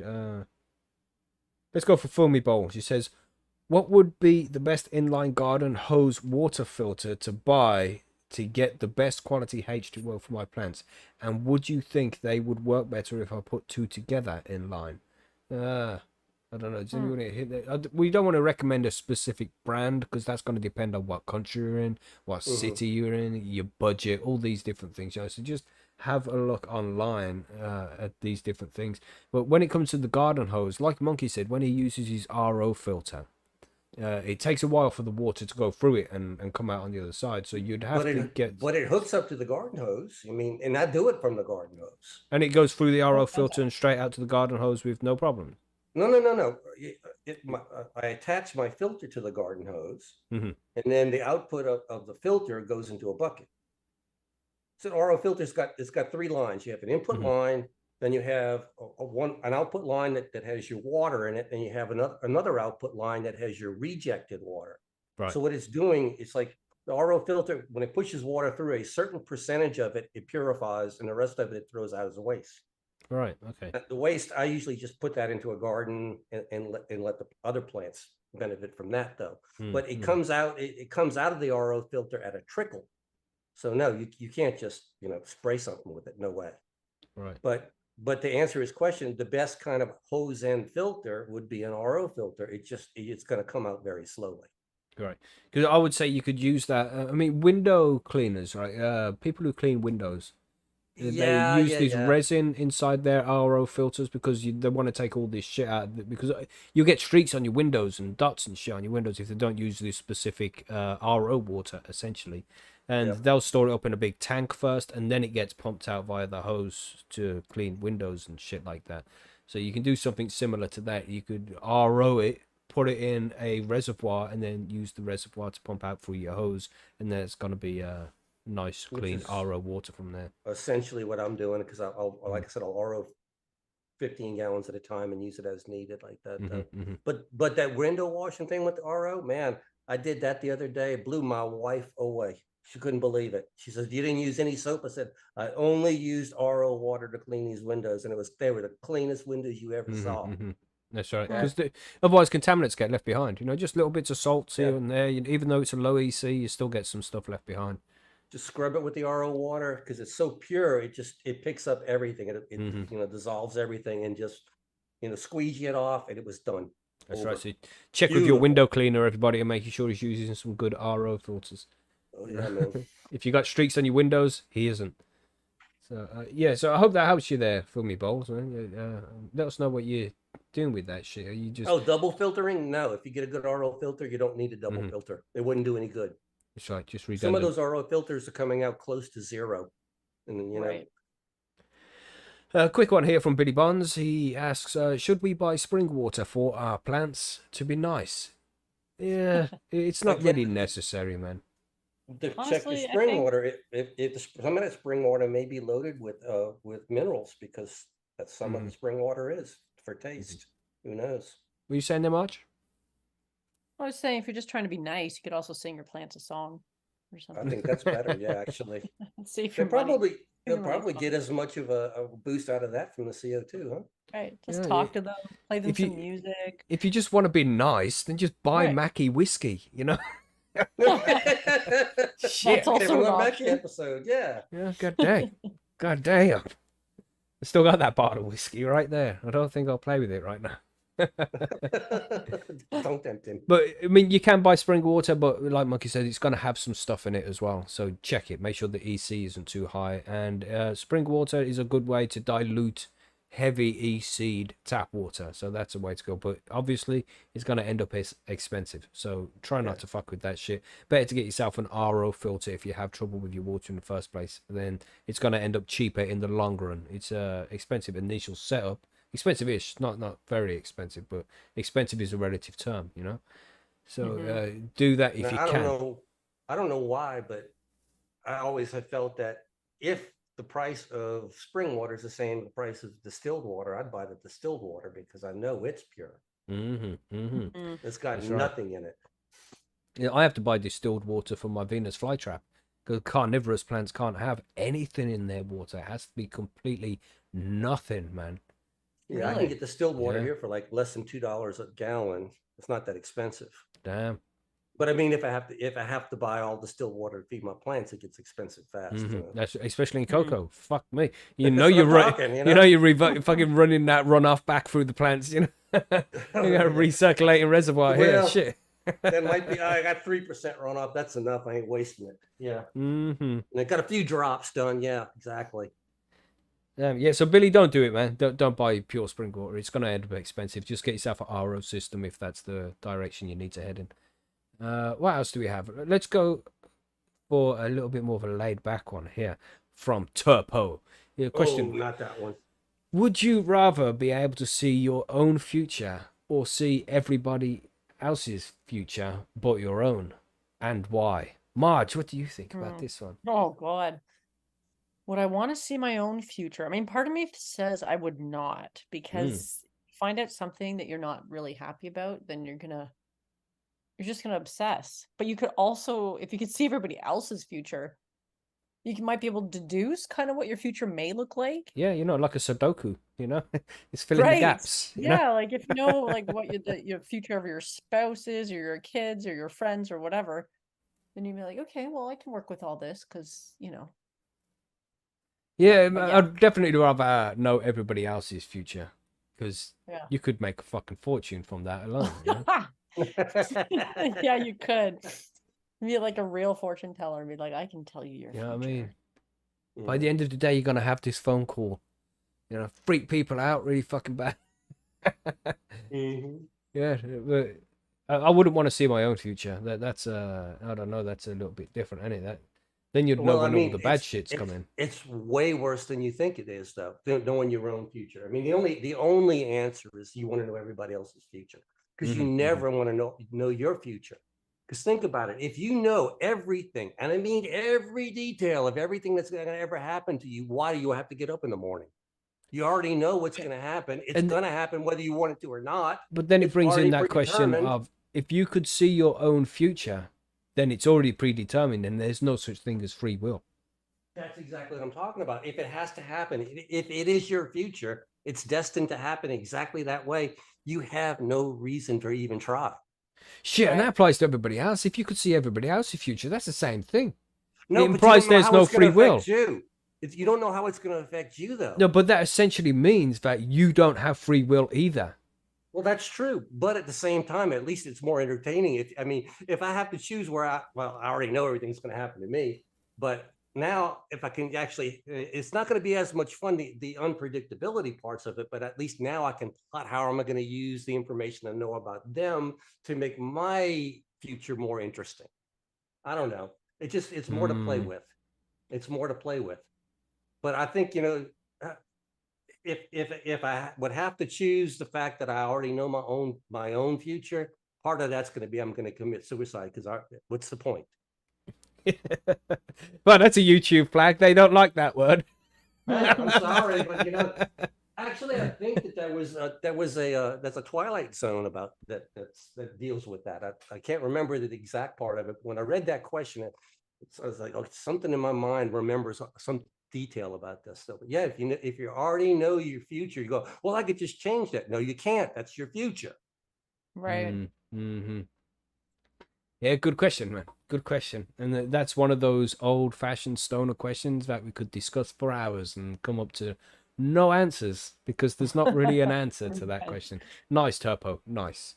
Another one here from Billy. Just a short question. He says, how do I turn my old small growing tent into a new drying tent? Now, this is the problem, because I have 60 centimeter tent, I have a 1 meter tent, I have a 1.2 meter, and I only use the 1.2 meter. If I was going to use my 60 centimeter tent as a drying tent, I could only dry one plant at a time. I couldn't take down a whole harvest and then dry everything. So that's something you need to consider. Do you think you could, Monkey? Well, see, my tent, 60 by 60 is 0.36 square meters. I grow in my tents are 0.45, so they're not that much bigger.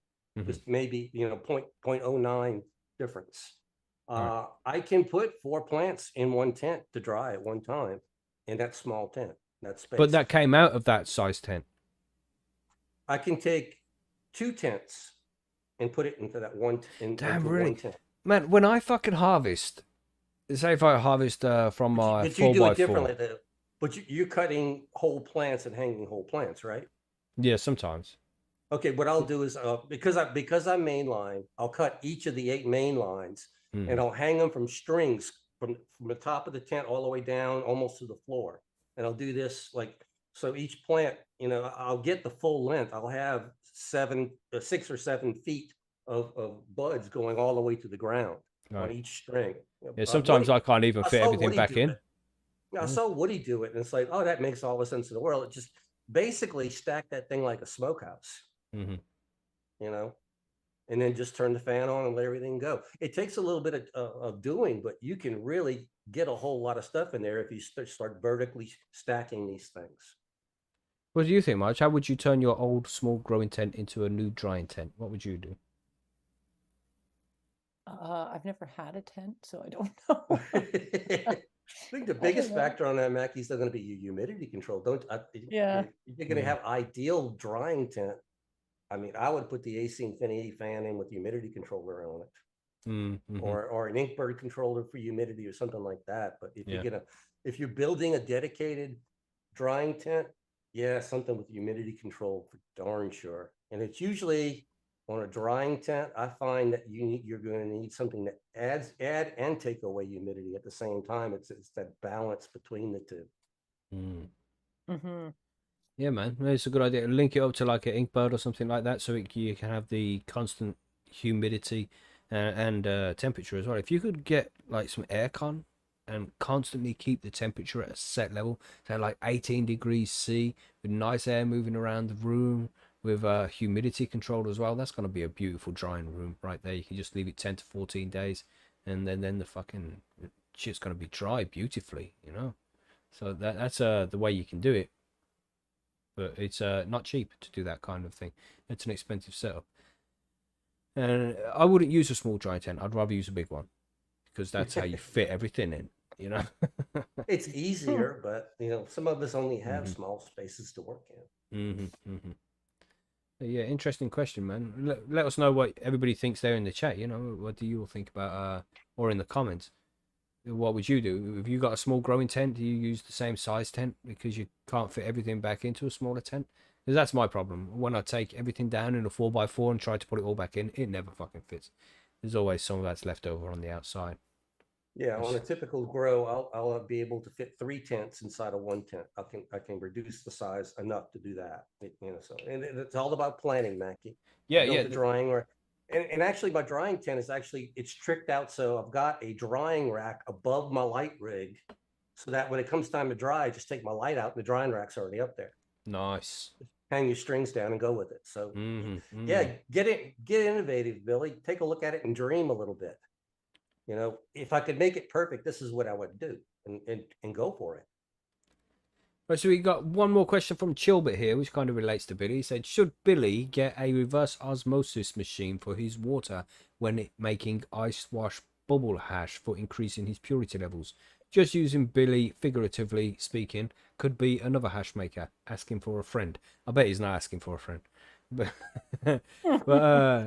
man, yeah, if you want to improve the purity levels of your hash and you're using tap water, get some RO, man. Even taking them few little contaminants out, that's going to improve the quality of the hash for sure. Yeah, that's what Madame Cannoli said. That's one reason Frenchie was going into the dry sip was because he believed it was pure, less contamination involved. So That's right, man. So yeah, if you're looking at making high grade hash, or RO water would be a great way to go, man. Any contaminant you can remove would be appreciated, you know. What do you think, Marge? I don't see why it would hurt. Mm-hmm. I mean, if you have the means, then why not? If you're saying Madame Cannoli recommends it, then yeah. Which incidentally, I don't know if anybody has seen that she's running a lot of workshops right now with some of Frenchie's apprentices in the US of A. There may be some in Canada as well, I think, if anybody has access to those or an interest. Yes. I'd love to go to one of those things, man. But I live in the fucking UK. Yeah. But yeah, man. Don't worry, Mackie. It almost feels like I live about that far away from California sometimes. I bet you probably do, to be fair. Well, they're doing the workshops. I think the last one I saw, they might be having a couple coming up in New York. Oklahoma would work for me, and I could get that's within a day's drive, maybe. A long day, maybe. Yeah. Yeah. Hint, Madame Cannoli. Yeah. Yeah. If you check out her Instagram, I think she's posting where these workshops are going on. They're doing a bunch of them. Cool. Yes. I will check And Gilbert says, everyone has a friend who benefits from questions asked on their behalf. Indeed, Chilbert. And that's what we like to do with this listener mail shit. You might already know the answer to some of the questions that you ask, but there's many people out there who don't know the answers to the questions, so you asking those questions just to make sure that things get clarified is a great way to do things, man. You might already know the answer, but doesn't mean everybody else does. Ask the question if you think it's a good one, But regarding the reverse osmosis for making hash, if you want to be serious about your hash making, then yeah, definitely get on it, man. Get a RO filter and make some quality fucking pure hash, man.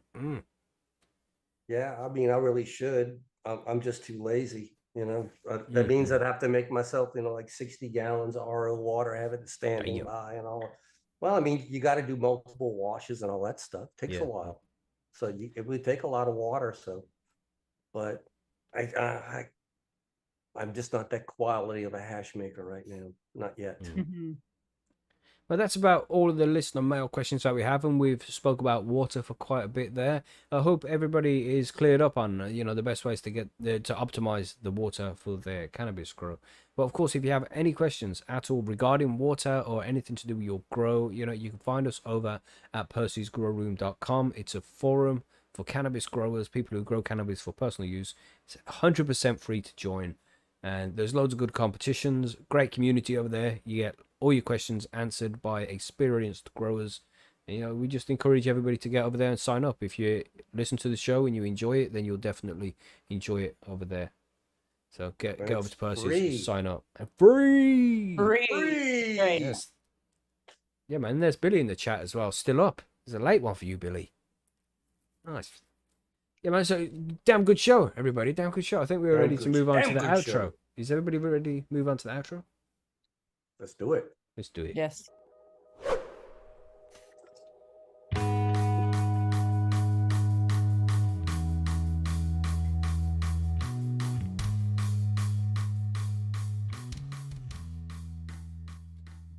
So there we go, everybody. There we go. That was the grow guides and the cannabis news and everything. I hope you all enjoyed the show today. I hope you're all good and high now. We've been here for a couple of hours. You should all be good and high.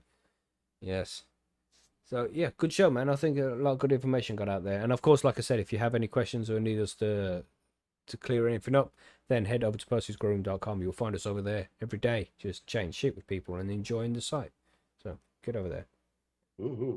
So what else is going on this week? We have the interview with Clackamas Coot on Tuesday. On Tuesday, that's right. Yeah. What do we have on Thursday again? I forgot. We got another one on Thursday.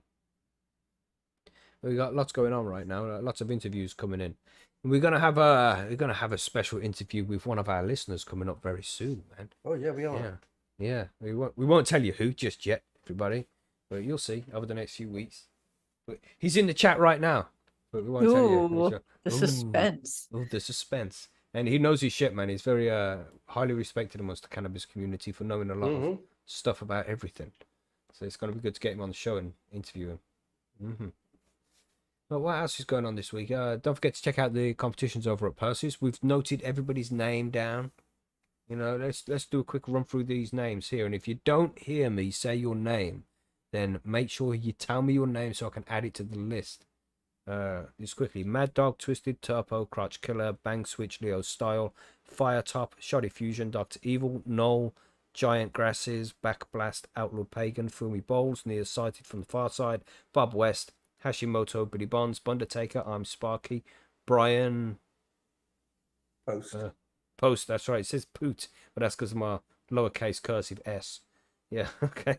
Ballista, Benny Ben, Mr. Wes, Time Warner, John Finnegan, Cloudy Chromes, Marvus Parvus, Jareth Williams, Marge, Firefly, Archman, Fweech, Pipcham, Lone Star, Silerson, South Silly, Arnie Scarpack, Chris, Kevin Malloy, Four Plants, Gatsby, Simba the Rotty, Chulbert, Phil Bushman, Mr. Budster, Dank Dixie, Laurie, Y, Unshort, and BRM. That's everybody I've got written down so far. See Cloud, I don't get Claude or Cloud. There we go, let's put your name down. Yeah, so if you didn't hear your name there, then give us a shout so I can add it to the list, everybody. You'll find out why in a few weeks while we're doing that kind of thing. But do you want to tell them, Monkey? Do you want to reveal the secret? You want to give them a hint or something? About what we're doing these names for? Yeah. I think I'd say stay tuned next week to find out. Yeah, stay tuned next week to find out. Sounds like a plan to me. Yeah, and if you're not back next week, then you won't be able to find out what's going on. Bad for you forever. Yes. He's gonna edit it out of the episode too, so you'll never know. You have to be here live. That's right. Laurie said, please what? I don't know what you're referring to. They want to please information about what? Oh. Yeah, you're gonna have to wait. Monkey's in control of the flow of the information there, and he said no. Yeah. Unlucky. Yeah.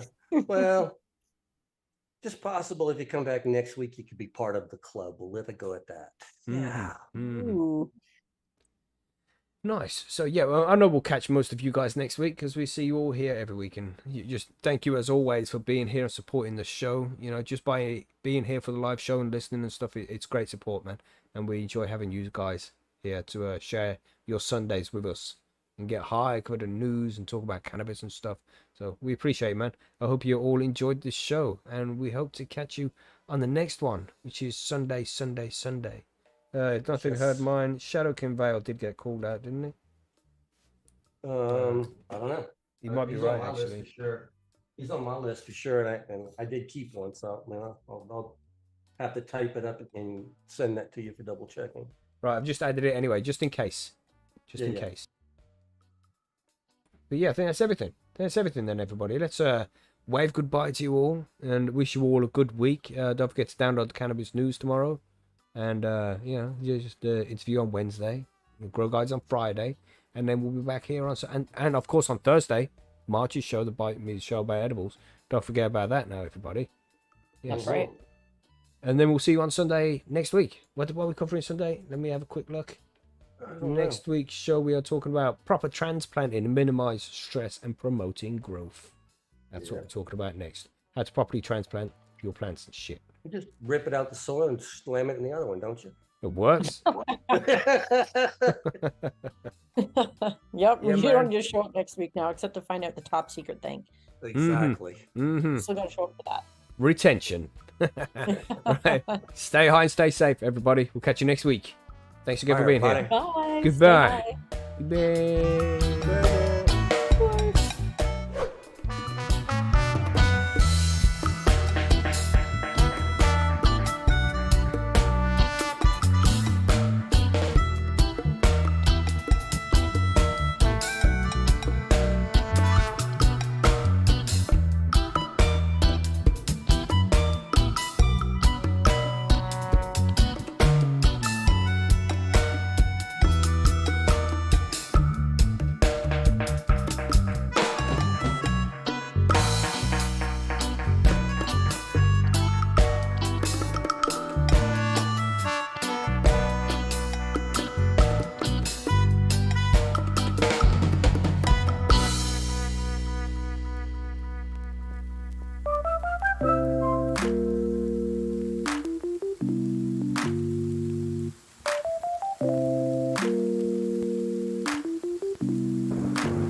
Bye.